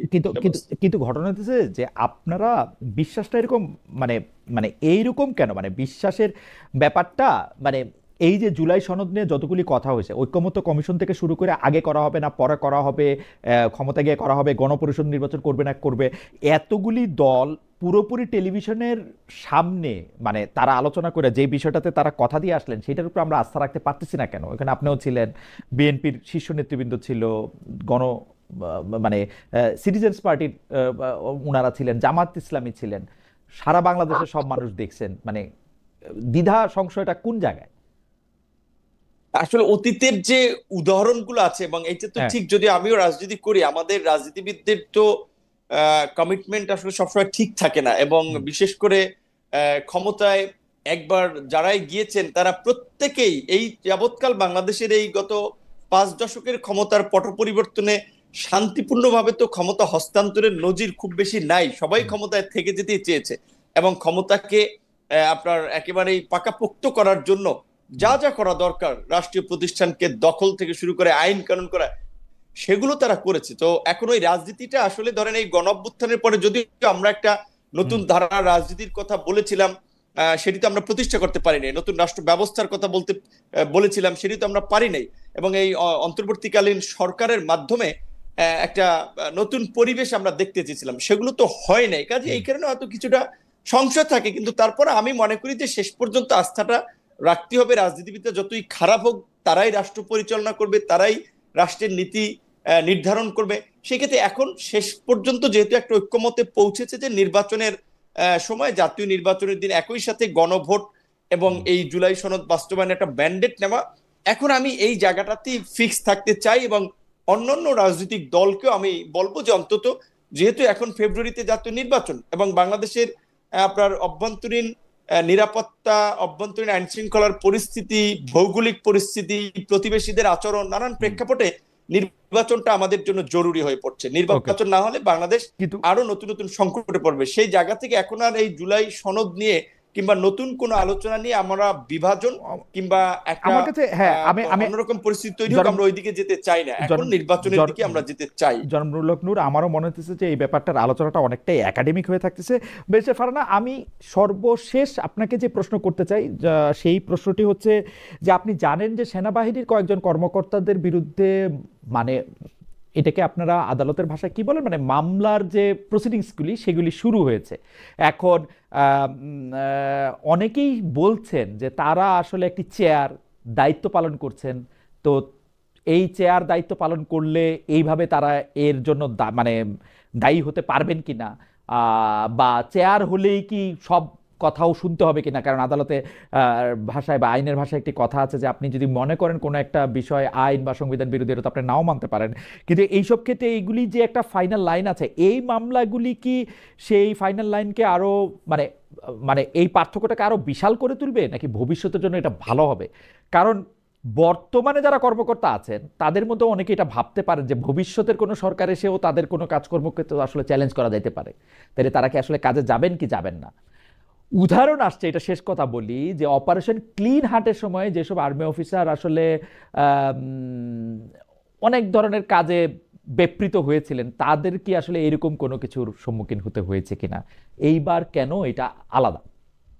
বেশা ফারানা, আমি জনাব আপনার একটু বিশ্লেষণ শুনে জনাব নূরের মন্তব্য শুনে আজকের মতো অনুষ্ঠান এখানে শেষ করব। আমি একটু আপনার মন্তব্য শুনতে চাই। দেখুন, আপনার মনে থাকবে আমাদের সেনাবাহিনীর সেনাপ্রধান তিনি পরিষ্কার বলেছিলেন যে আহ, তার বাহিনীর যারা আছেন তাদেরকে আসলে এইভাবে বিচার করা বা এইভাবে তাদেরকে সাধারণ আদালতে নিয়ে গিয়ে তাদেরকে বিচারের মধ্যে আনা, যখন তারা রাষ্ট্রীয় কাজে অংশ হিসেবে এই দায়িত্বগুলো পালন করেছে, সেটা আসলে তারা কতটুকু ভালোভাবে নেবেন আমি জানি না। এক, দুই হচ্ছে, আপনি যেই দায়িত্বেই থাকেন না কেন, সেটা সেনাবাহিনী হোক কিংবা সেটা পুলিশ হোক, আমলা হোক, যেটাই হোক না কেন, আপনি আইন বহির্ভূত কোনো নির্দেশ মানতে কিন্তু বাধ্য না। সংবিধান এবং আইনের বাইরে যদি আপনাকে প্রধানমন্ত্রীও কোনো নির্দেশনা দিয়ে থাকেন, সেটা আপনি কোনোভাবেই এক্সিকিউট করতে বাধ্য নন। রাদার আপনি সেটা প্রোটেস্ট করবেন এবং আপনি সেটা করা থেকে বিরত থাকবেন। এখন আসেন, এটা হলো কেতাবের কথা, প্র্যাকটিক্যাল ফিল্ডটা কিরকম। আজকে আপনার উপরে এইরকম কোনো অর্ডার যদি সর্বোচ্চ তরফ থেকে আসে এবং আপনি সেটা এক্সিকিউট না করেন, তখন আসলে আপনার পরিস্থিতিটা কি দাঁড়াবে? আপনি কি আয়না ঘরে গিয়ে এন্ড আপ করবেন? আপনার পরিবার কি নিরাপদ থাকবে? আপনি কি বাংলাদেশে বাস করতে পারবেন? এই প্রশ্নগুলো আসে। দেখুন, গত 15 বছর এত বেশি অন্ধকার সময় আমরা পার করেছি যে আসলে এই ফিল্ডের মধ্যে কাজ না করলে এবং এই ফিল্ডের মধ্যে না থাকলে এটা বোঝা সত্যি খুব কঠিন যে এই ফিল্ডে আমি কিভাবে অ্যাকোমোডেট করে নিয়ে কাজটা করব। এখন এই প্রশ্ন আসে যে সবাই তো আসলে এইরকম গুম খুনের সঙ্গে জড়িত হয় নাই, আবার কোন কোন সেনা কর্মকর্তা গুম খুনকে প্রাইভেট প্র্যাকটিস হিসেবে নিয়েছিল। আমি নারায়ণগঞ্জের সেই ঘটনার কথা উল্লেখ করছি। তো এরকম প্রাইভেট প্র্যাকটিস হিসেবে যারা নিয়েছে কিংবা যারা আসলে করতে করতে এক ধরনের হ্যাবিচুয়াল অফেন্ডারের মতো আচরণ করেছে, তাদের ক্ষেত্রে আইন কিভাবে প্রয়োগ হবে, তাদেরকে বিচারের আওতায় কিভাবে আনা হবে, সেইটা আরো আমার মনে হয় সেই বিষয়গুলো আমাদের আরো বুঝে শুনে সিদ্ধান্ত নেওয়ার ব্যাপার আছে। এবং গত 15 বছরের এই দুঃশাসনের পরে প্রথমেই আমাদের যে জায়গাটাতে ফোকাস করা দরকার ছিল, আমাদের মানে এই অন্তর্বর্তীকালীন সরকারের, সেটা হচ্ছে ট্রুথ অ্যান্ড রিকনসিলিয়েশনের একটা ব্যবস্থা করা। এই সমাজ অত্যন্ত ঘন একটি সমাজ, এখানে পরস্পর পরস্পরের আত্মীয়, ভিন্ন ভিন্ন দল করতে পারে, ভিন্ন ভিন্ন মতের বিশ্বাসী হতে পারে, কিন্তু তারা একই পরিবারের সদস্য, এরকম অনেক আছে। তো এত ঘন একটা সমাজে এভাবে বিভাজন এবং বিভেদ করে আসলে আদৌ কতটুকু আগানো যাবে সামনে, এইটা একটা বড় প্রশ্ন। So, যতক্ষণ পর্যন্ত আমাদের পরস্পরের সহাবস্থানটা, হ্যাঁ, এটা আমি ওই গুম খুনের বিষয়ে বলছি না, আমি অন্যান্য নানান দিকে, কারণ গত 15 বছর তো বিভাজনটা এত প্রকট ভাবে হয়েছে যে আপনি মুক্তিযুদ্ধের পক্ষ না বিপক্ষ, আপনি স্বাধীনতার পক্ষ না বিপক্ষ, চেতনার পক্ষ না বিপক্ষ, এগুলো নিয়েও একেবারে ভীষণ রকম ভাগাভাগি হয়ে গেছে। তো এই ভাগাভাগি সমাজটাকে একেবারে সোশ্যাল টেক্সচার নষ্ট করে দিয়েছে। এটাকে রিপেয়ার করা, এটাকে যতটুকু সম্ভব একটা মানে ভিন্ন মত থাকবে কিন্তু মোটামুটি যাতে বাসযোগ্য হয় বাংলাদেশটা সকলের জন্য, আপনার জন্য, আমার জন্য, নূর ভাইয়ের জন্য, সবার জন্য, সেইটুকু মানে সেইটুকু এনশিওর করার কাজটা শুরু হওয়া দরকার ছিল 5ই আগস্টের পরে। বাট আনফরচুনেটলি আমরা দেখেছি নানান অজুহাত তুলে আমাদের এই বিভাজনটা আরো অনেক বেশি বাড়িয়ে দেয়া হয়েছে। আমি জনাব নূরের কাছ থেকে এটা বিষয়টা একটু এই ব্যাপারে একটু মন্তব্য জানতে চাইবো যে আমরা কিন্তু দেখেছি 5 আগস্ট 2024 পরে সিটিং সেনাবাহিনীর শীর্ষ পর্যায়ের কর্মকর্তা, যেমন ধরেন মেজর জেনারেল জিয়াউল সাহেব, যিনি ছিলেন এনটিএমসির দায়িত্বে, তাকে কিন্তু গ্রেপ্তার করা হয়েছে, তাকে আদালতে নেওয়া হয়েছে এবং তার বিরুদ্ধে এটা মামলা করাও হয়েছে। তিনি সহ আরও কিছু সেনা কর্মকর্তাদের বিরুদ্ধেও কিন্তু এরকম মামলা করা হয়েছে। কিন্তু 1 বছর পরে এসে যেসব সেনা কর্মকর্তাদের এই মামলাদের নিয়ে যে এই কথাগুলি হচ্ছে, সেগুলি আসলে আপনি কীভাবে দেখেন? মানে তারা এতদিন চাকরিতে ছিলেন, মানে অভ্যুত্থান বা বিপ্লবের 1 বছর পরও এখন তাদের বিচার হওয়াটা, এইটারে আপনি আসলে ভালো খারাপ কোনভাবে দেখেন, জনরুল হক নূর?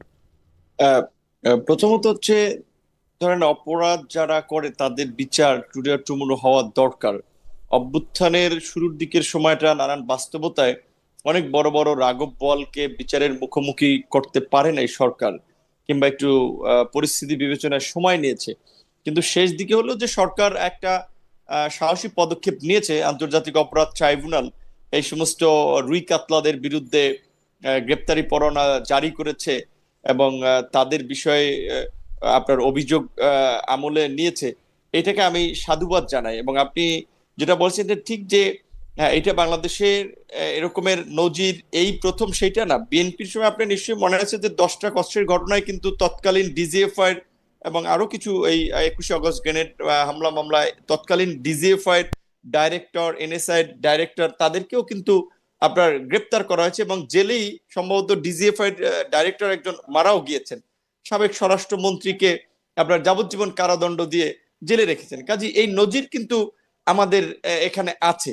তো গত 16 বছরে যারা একেবারেই বাংলাদেশের ইতিহাসের সবচেয়ে একটা কালো অধ্যায় রচনা করেছে, আপনি যেমন একজনের নাম বললেন মেজর জিয়াউল, আমি মনে করি এই ধরনের অফিসারদেরকে ফায়ারিং স্কোয়াডে আপনার ফায়ার করে আপনার বিচার করা দরকার ছিল, যাতে ভবিষ্যতে এই দৃষ্টান্ত দেখে আর কেউ এই সমস্ত অপকর্মে জড়িত না হতে পারে। যে সে কিভাবে মানুষকে গুম করেছে, খুন করেছে, সেগুলোর তো এভিডেন্স আপনারা সবাই সবার সামনে আছে। তো এই ধরনের অপরাধের পরেও সে হোক ডিজিএফআই প্রধান কিংবা সেনা প্রধান কিংবা পুলিশ প্রধান, তাদের যদি বিচার না হয়, বেনজির এর মতো পুলিশ প্রধান, তাদের যদি বিচার না হয়, তাহলে তো আরো ভবিষ্যতে বেনজির তৈরি হবে, আরো জিয়াউল হক তৈরি হবে।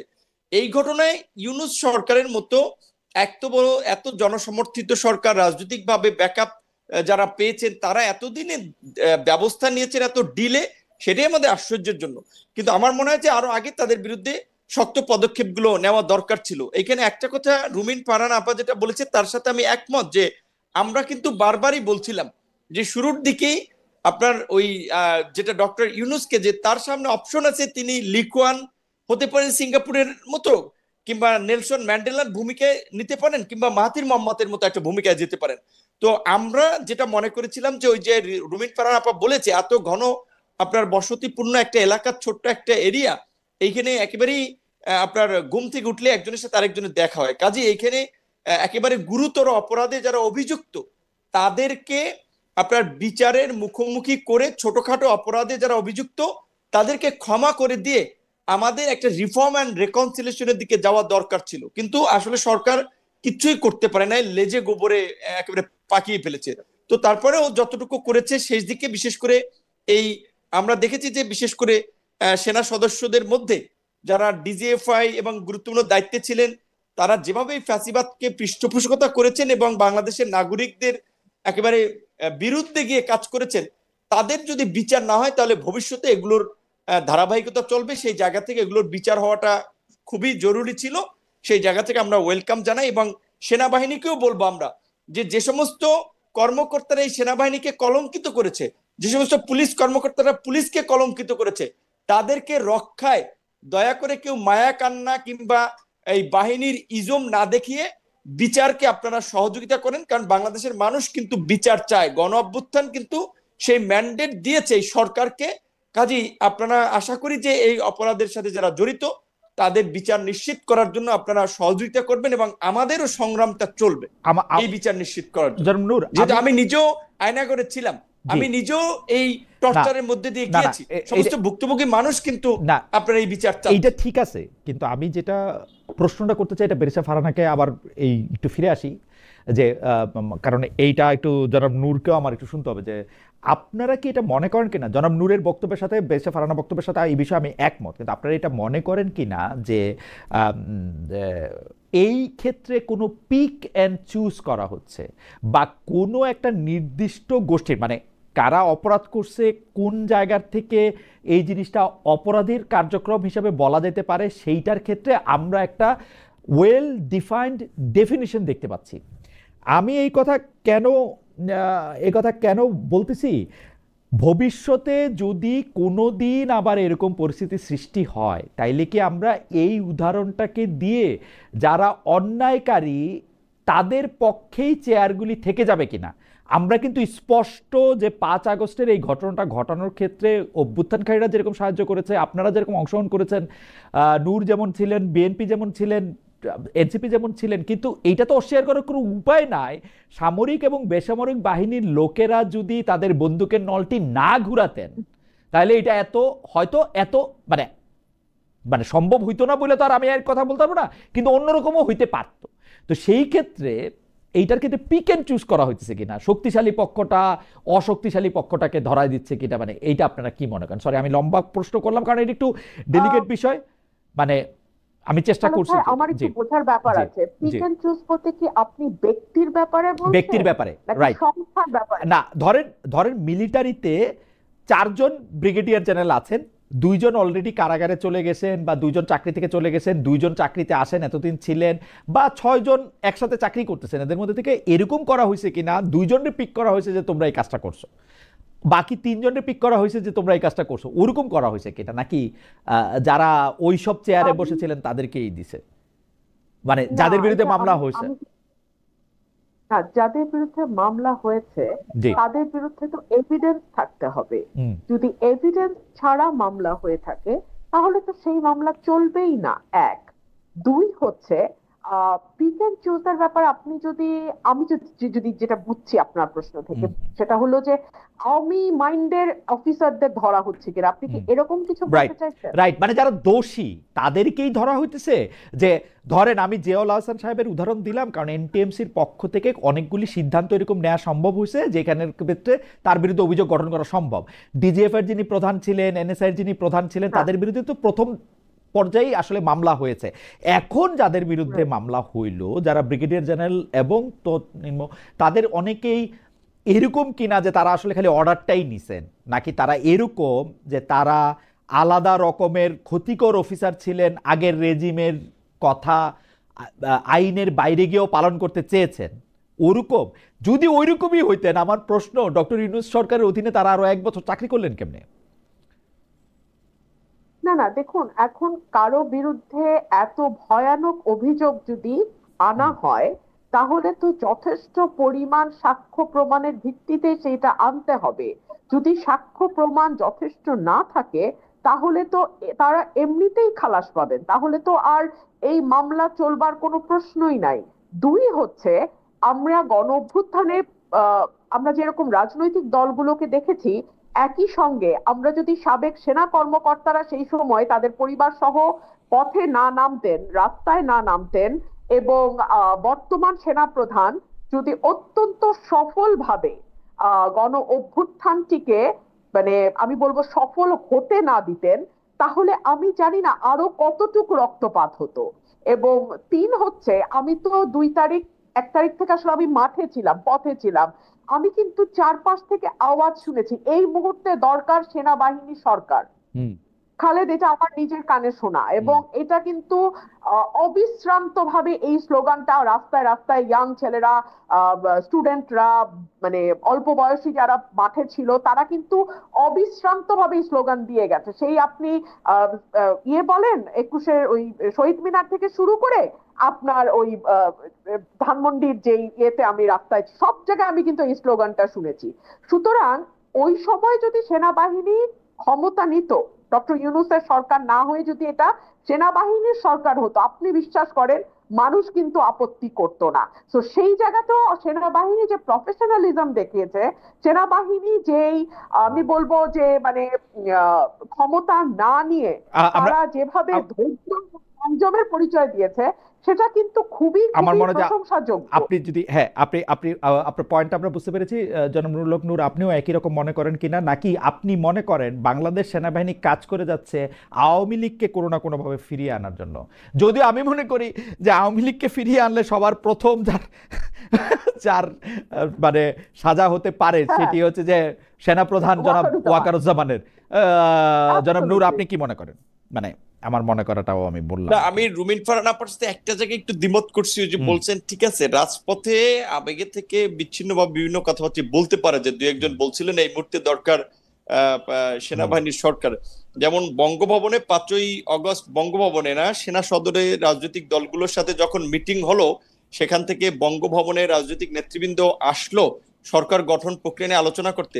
সেখানে আন্দোলনকারী ছাত্র নেতৃবৃন্দের আলাপ আলোচনা কিন্তু পরিষ্কার মেসেজ দেওয়া হয়েছিল যে আমরা ক্যান্টনমেন্টের ঘোষিত বা ক্যান্টনমেন্টের ম্যানেজমেন্টের কোন সরকার আমরা সমর্থন করব না, আমরা ছাত্ররাই সরকার গঠনের রূপরেখা দেব, আমরা উপদেষ্টা পরিষদের তালিকা করতে সবার সাথে আলাপ আলোচনা করে। সুতরাং সেনাবাহিনীর সরকার গঠনের সেই পরিবেশটা বা সেই সক্ষমতাটা ছিল না, কারণ সেনাবাহিনী বলেন তার মধ্যে 2 ভাগে বিভক্ত হয়ে গেছিল। যারা গত 16 বছরে এই ফ্যাসিবাদের সুবিধাভোগী ছিল এবং অপকর্মের সাথে জড়িত ছিল, তারা এই আওয়ামী লীগকে প্রোটেক্ট করতে, হাসিনাকে রক্ষা করতে চেয়েছিল। আর যারা দেশপ্রেমিক বা সাধারণ এই অফিসার, তারা কিন্তু অভ্যুত্থানের আমার কাছে কিন্তু মনে হয় যে জনাব নুরুল হক নূর, আমি যদিও দূর থেকে ঘটনাটা দেখেছি, কিন্তু আমি খুবই নিবিড়ভাবে পর্যবেক্ষণ করেছি। যদি সত্যি সত্যি এইটা হইতো, সেনাবাহিনী 2 ভাগে বিভক্ত হইতো, তাইলে কিন্তু আমরা বাংলাদেশে একটা গৃহযুদ্ধ দেখতে পাইতাম। এটা কিন্তু হয় নাই। একটা 19শে জুলাই থেকে আমি দেখছি সারা বাংলাদেশে এক ধরনের কনসেনসাস হয়েছে, এটা সেনাবাহিনীর মধ্যেও হয়েছে, কিন্তু সাংঘাতিক রকম ভাবে। সেনাবাহিনী ভিতরে বলছে যে আমরা কোনো লেথাল উইপন ব্যবহার করবো না, সেই কথাটা কিন্তু বাইরে আসছে বলেই যারা আন্দোলনে অংশগ্রহণ করছেন, মানে আপনি থেকে শুরু করে যারা একদম সাধারণ ছোট বাচ্চারা, তারাও কিন্তু পুলিশের ধাওয়া খায় সেনাবাহিনী গাড়িতে আশ্রয় নিছে। আপনি খেয়াল করলে দেখবেন এগুলা। কিন্তু না, এখানে ধরো ওই জিয়াউল আহসান কিংবা এই যে যাদের বিরুদ্ধে আন্তর্জাতিক অপরাধ ট্রাইব্যুনালে মামলা হয়েছে, এরা তো চেয়েছিল এই রেজিমকে প্রোটেক্ট করতে। এরা খুবই কর্নার হয়ে গেছিল, কিন্তু মানে জুলাই 15 এরা খুবই কর্নার হয়েছিল। 2 ভাগ না, মানে একটা বড় ভাগ আর একটা ছোট ভাগ। অবশ্যই মানে এখানে আপনার সাথে আমি একমত। এখানে আমি হয়তো ধরেন যে 90% অফিসার সহ সোলজাররা সবাই এই অভ্যুত্থানের পক্ষে প্রো পিপল একটা পজিশন নিয়েছে, বাট অ্যাটলিস্ট 10 to 15% হলেও যারা আপ্রাণ চেষ্টা করেছিল যে শেখ হাসিনাকে, সরকারকে টিকিয়ে রাখতে। তো আমি এই বিষয়টাকে সেভাবে দেখি। আর এই বিচারের ক্ষেত্রে আমি যেটা মনে করি যে ধরেন আমরা যেটা মনে করি যে অভ্যুত্থানের পরে সেটা সামনে যারাই সরকার আসুক, আইন শৃঙ্খলা বাহিনীকে যেন আর নিজেদের দলীয় লাঠিয়াল বাহিনীর মতো ব্যবহার করতে না পারে, ক্ষমতায় থাকার জন্য ব্যবহার করতে না পারে, সেজন্য হলেও এই ঘটনাগুলোর বিচার হওয়া দরকার। আর অবশ্যই বর্তমান সেনাপ্রধান জেনারেল ওয়াকারুজ্জামান, তিনি শেখ হাসিনার আত্মীয় হলেও তার যে একটা ভূমিকা ছিল সেনা প্রধান হিসেবে, সেটাকে তো আমরা অ্যাপ্রিসিয়েট করেছি। গত 1 বছরে সেনা প্রধানের বিরুদ্ধে তো আমাদের অভিযোগ নাই, কিন্তু এই যে গুমখুনের মতো মানবতা বিরোধী অপরাধ, জঘন্য অপরাধে যারা জিয়াউল আহসান কিংবা ডিজিএফআই কিংবা বিভিন্ন গোয়েন্দা সংস্থা বা দায়িত্বশীল ব্যক্তি যারা আজকে অভিযুক্ত হয়েছেন, তাদের বিরুদ্ধে তো আমাদের অভিযোগ আছে। যারা আপনার এই ধরনের অপকর্মে জড়িত থাকেন নাই, তাদের বিরুদ্ধে তো মামলাও হয় নাই, সেই ধরনের অফিসারদেরকে প্রথমেই যখন তারা কিন্তু শীর্ষ পর্যায়ের কর্মকর্তা, আপনি দেখেন 5 আগস্টের পরে বেশ কয়েকজন জেনারেল, মানে মেজর জেনারেল, ব্রিগেডিয়ার জেনারেল, তারা কিন্তু কারাগারে গেছেন, চাকরি চলে গেছে। হাউএভার এটা নিয়ে নিশ্চয়ই সেনাবাহিনী আসলে ঠিক ব্যাখ্যা দিতে পারবে। সেনাবাহিনী কারোর সাথে যদি আমার কথা বলার সুযোগ হয় নেতৃস্থানীয়, তাহলে নিশ্চয়ই আমি যেটা বুঝি খালেদ ভাই, আমি যেটা বুঝি শুরুর দিকে সরকারের যে আপনার পরিস্থিতি স্বাভাবিকভাবে অভ্যুত্থানের পরে রাষ্ট্রযন্ত্রের নিয়ন্ত্রণ সরকারের কাছে আসতে একটু সময় লাগে। শুরুর দিকে চাইলেও সরকার অনেক ধরনের হার্ড ডিসিশন, শক্ত ডিসিশন নিতে পারতো না, বা সেই সময় পরিস্থিতিটা ছিল না। এখন সরকার মনে করেছে যে তারা 1 বছর পার করেছে, বিচারটা তো একটা ন্যূনতম অগ্রগতি তাদের দেখাতে হবে। সুতরাং এই বড় এবং এই বিচার আপনি দেখেছেন ওই যে অভিযোগগুলো দায়েরের সময় সেখানে কিন্তু জাতিসংঘের আপনার মানবাধিকার দায়িত্ব যারা প্রতিনিধি তারা কিন্তু আদালতে ছিলেন, এবং এই পুরো বিচারিক প্রক্রিয়া কিন্তু একেবারেই আন্তর্জাতিক বিভিন্ন সংস্থা পর্যবেক্ষণ করতেছে। সেই ক্ষেত্রে আমার মনে হয় না যে এখানে কোনো পিক অ্যান্ড চুজ কাউকে ওইভাবে মুখোমুখি করা হচ্ছে, বিচারের মুখোমুখি যারা একেবারে অভিযুক্ত তাদের বিরুদ্ধে বিচার হচ্ছে, এবং আন্তর্জাতিক মানদণ্ডে আন্তর্জাতিক সংস্থার এবং প্রতিনিধিদের উপস্থিতিতে। আমার মনে হয় যে এই সরকার সবসময় দুর্বল ছিল। আমার মনে আছে যে আপনি আপনার স্থানীয় নির্বাচনী এলাকায় যেতে সময় বিএনপির কর্মীদের কর্তৃক বাধার সম্মুখীন হয়েছিলেন বলে আপনি সাহায্য চেয়েছিলেন। সেই সময় সরকার সাহায্য করতে পারে নাই, আপনাকে বলছে যে না এটা করা যাবে না, আপনি ঘুরপথে যান, আপনি রাগ করে চলে আসছিলেন। সেই অবস্থা এখনো আছে। সরকার কিন্তু তার এই এক জায়গায় কনসিস্টেন্সি রাখতে পারছে, সে বরাবরই দুর্বল ছিল আসলে। এখন ঠিক এখানে আপনার সাথে একমত যে এখনো তার মধ্যে সেই তার এটা সিদ্ধান্ত অসাধারণ নেওয়ার ক্ষেত্রে বিভিন্ন পদক্ষেপ এটা আমরা দেখি নাই, যেই কারণে আসলে এই আমাদের আক্ষেপটা অসাধারণ কনসিস্টেন্টলি তারা দুর্বল ছিল। তো কখনো কখনো আওয়ামী লীগের পকেটে না, আওয়ামী লীগের পরে কখনো কখনো বিএনপির পকেটে, কখনো জামায়াতের পকেটে, এখন বোধহয় কিছুটা কখনো এনসিপির জোব্বায়, এখন বোধহয় বিএনপির পক্ষেই আছে। সেই তো আমরা বিএনপির নেত্রীকে দিয়ে আজকের অনুষ্ঠান শেষ করি। ব্যারিস্টার রুবিন ফারহানা, আমরা 30 সেকেন্ড শুনতে পারবো।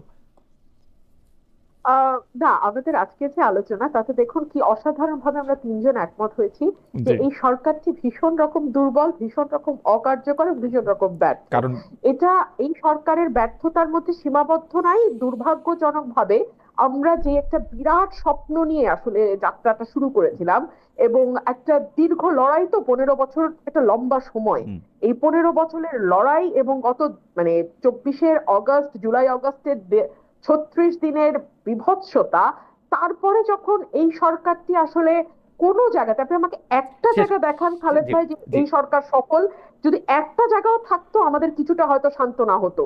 কিন্তু আমরা আনফরচুনেটলি আমরা তিনজনই একমত হলাম দুর্বল, তবে পুরোপুরি কিছু জায়গায় ওই কি সফল হয় নাই কিনা সেটা আমরা নিশ্চয়ই আসলে খুঁজে দেখবো। যে যেই পরিস্থিতিতে একটা জায়গা বলি আমি, যেই পরিস্থিতিতে সরকার ক্ষমতা নিয়েছিল আসলে ডক্টর মোহাম্মদ ইউনূস, 8 তারিখ থেকে যদি আমি তার রিপোর্ট কার্ড লিখি যে বাংলাদেশ কিন্তু এমন একটা দেশ, কারণ আমরা বিভিন্ন সরকার পরিবর্তনের পরে ক্ষমতায় নিলে যে ভয়ঙ্কর নৈরাজ্য, হত্যা, খুন জায়গা দেখি, তার তুলনায় অনেক কম হয়েছে। তারা সেটি ভালো সামাল দিয়েছে। বাংলাদেশে 5 তারিখ থেকে 8 তারিখ কোনো সরকার ছিল না, তখনও ল এন্ড অর্ডার আমাদের বাচ্চারা রাস্তায় থেকে যেভাবে কন্ট্রোল করেছে সেটা এই সরকারের সময় 14 মাসের তুলনায় না 3 দিন দিয়ে, প্রথম কথা 3 দিন দিয়ে এটা বোঝা যায় না। প্রথম কথা 3 দিন দিয়ে বোঝা যায় না। 5 তারিখে জি 5 তারিখ হচ্ছে সবচেয়ে বড় যেই দল ভিকটিম হয়েছে বিএনপি গত 15 বছর, তারা কিন্তু সেভাবে প্রতিহিংসা পরায়ণ হয় নাই, তারা কিন্তু সেভাবে রক্তপাত ঘটায় নাই। বিএনপি ক্ষমতা আসলে হবে বেরিস্টার ফারহানা, বিএনপি ক্ষমতা আসলে হবে। আমরা এই ভয় পাইতেছি যে কারণ মানে আমাদের তো 2001 মনে আছে, 91 খুব ভুলে গেলেও কিন্তু এক তো মনে আছে। আমি যদি তর্কের খাতিরে আপনার কথা মেনেও নেই, আমি এটুকু বলবো যে আমরা ইতিহাস থেকে শিখেছি। আমি তর্কের খাতিরে যদি মেনে, ইতিহাস থেকে কেউ শিখে কিনা সেটা নূর সবচেয়ে ভালো বলতে পারবে। আমার কাছে মনে হয় সেই 2016 সাল থেকে আমাকে বলতে লিখতে যে নূরকে কারা পিটায়, কারা মারে এই সমস্যার এখন আমি সমাধান করতে পারলাম না। সর্বশেষ বিএনপির কাছ থেকে একটা বড় আমি জানি না মানে নূরের কপালে আর কি আছে, আমি পরে দেখি নূর কি একটা দুইটা কথা বলবেন যে মানে আর কতবার আমার লিখতে হবে যে মানে কারা আপনাকে। আমি এটুকু বলতে চাই যে দেখেন, আমরা এটা সবাই জানেন যে স্রোতের বিপরীতে আওয়ামী লীগের সময় আমরা যে সংগ্রামটা করেছিলাম, ব্যক্তি হিসেবে, দল হিসেবে আমরা চাইলে অনেক সুযোগ সুবিধা নিতে পারতাম। আমরা স্রোতের বিপরীতে হেঁটেছি। এই সরকারের সময় আমরা কোনো সুযোগ সুবিধা নেই। কারণ হচ্ছে কাউকে না কাউকে তো কথা বলতে হবে। সো আগামীতেও যারা সরকার গঠন করুক সেখানে আমাদের ভয়েসটা থাকবে। কিন্তু এবং আমাদের দর্শকরা আমরা কিন্তু বলেছি মনে করেন আমরা আমাদের জামিলুল হক নূর, আমাদের দর্শকরা কিন্তু মনে করেন যে আপনারা সুবিধা নিছেন কিনা সেটা আমরা ঠিক জানি না, গোপনে গোপনে আপনি, কারণ আপনি যেহেতু এক এক সময় এক একটা জায়গায় আপনার একটা শক্ত অবস্থান দেখা যায়, তো কেউ কেউ আবার এটা মনে করেন যে আপনি আবার না, এটাও তো অনেকের কাছে মনে হতে পারে, বাট আমাদের পজিশনটা অলওয়েজ প্রো পিপল ছিল, ন্যায়ের পক্ষে ছিল, এবং এই জন্য আমরা বলছি আমাদের life dedicated to country. So আচ্ছা সামনেও যে কোনো পরিস্থিতি আমরা প্রতিবাদ করতে গিয়ে হামলার শিকার হতে পারি, মামলার শিকার হতে পারি, বাট আমাদের এই সংগ্রামটা, ঠিক আছে। আমরা যে ধরনের একটা কাঙ্ক্ষিত রাষ্ট্র চাই সেই রাষ্ট্র না পাওয়া পর্যন্ত, যেখানে প্রত্যেকটা নাগরিকের মত প্রকাশের, তাদের চলাফেরার, বাক ব্যক্তির স্বাধীনতা থাকবে, রাষ্ট্র নাগরিকদের কাছে জামিলুল হক দায়বদ্ধ নূর, আপনাকে থাকবে, অনেক ধন্যবাদ। রাজনীতিবিদরা জবাবদিহি করবে, সে ধরনের রাষ্ট্র না পাওয়া পর্যন্ত আমাদের এই সংগ্রামটা চলবে। তার জন্য আমাদের আরো মার খেতে হলে আমরা খাবো।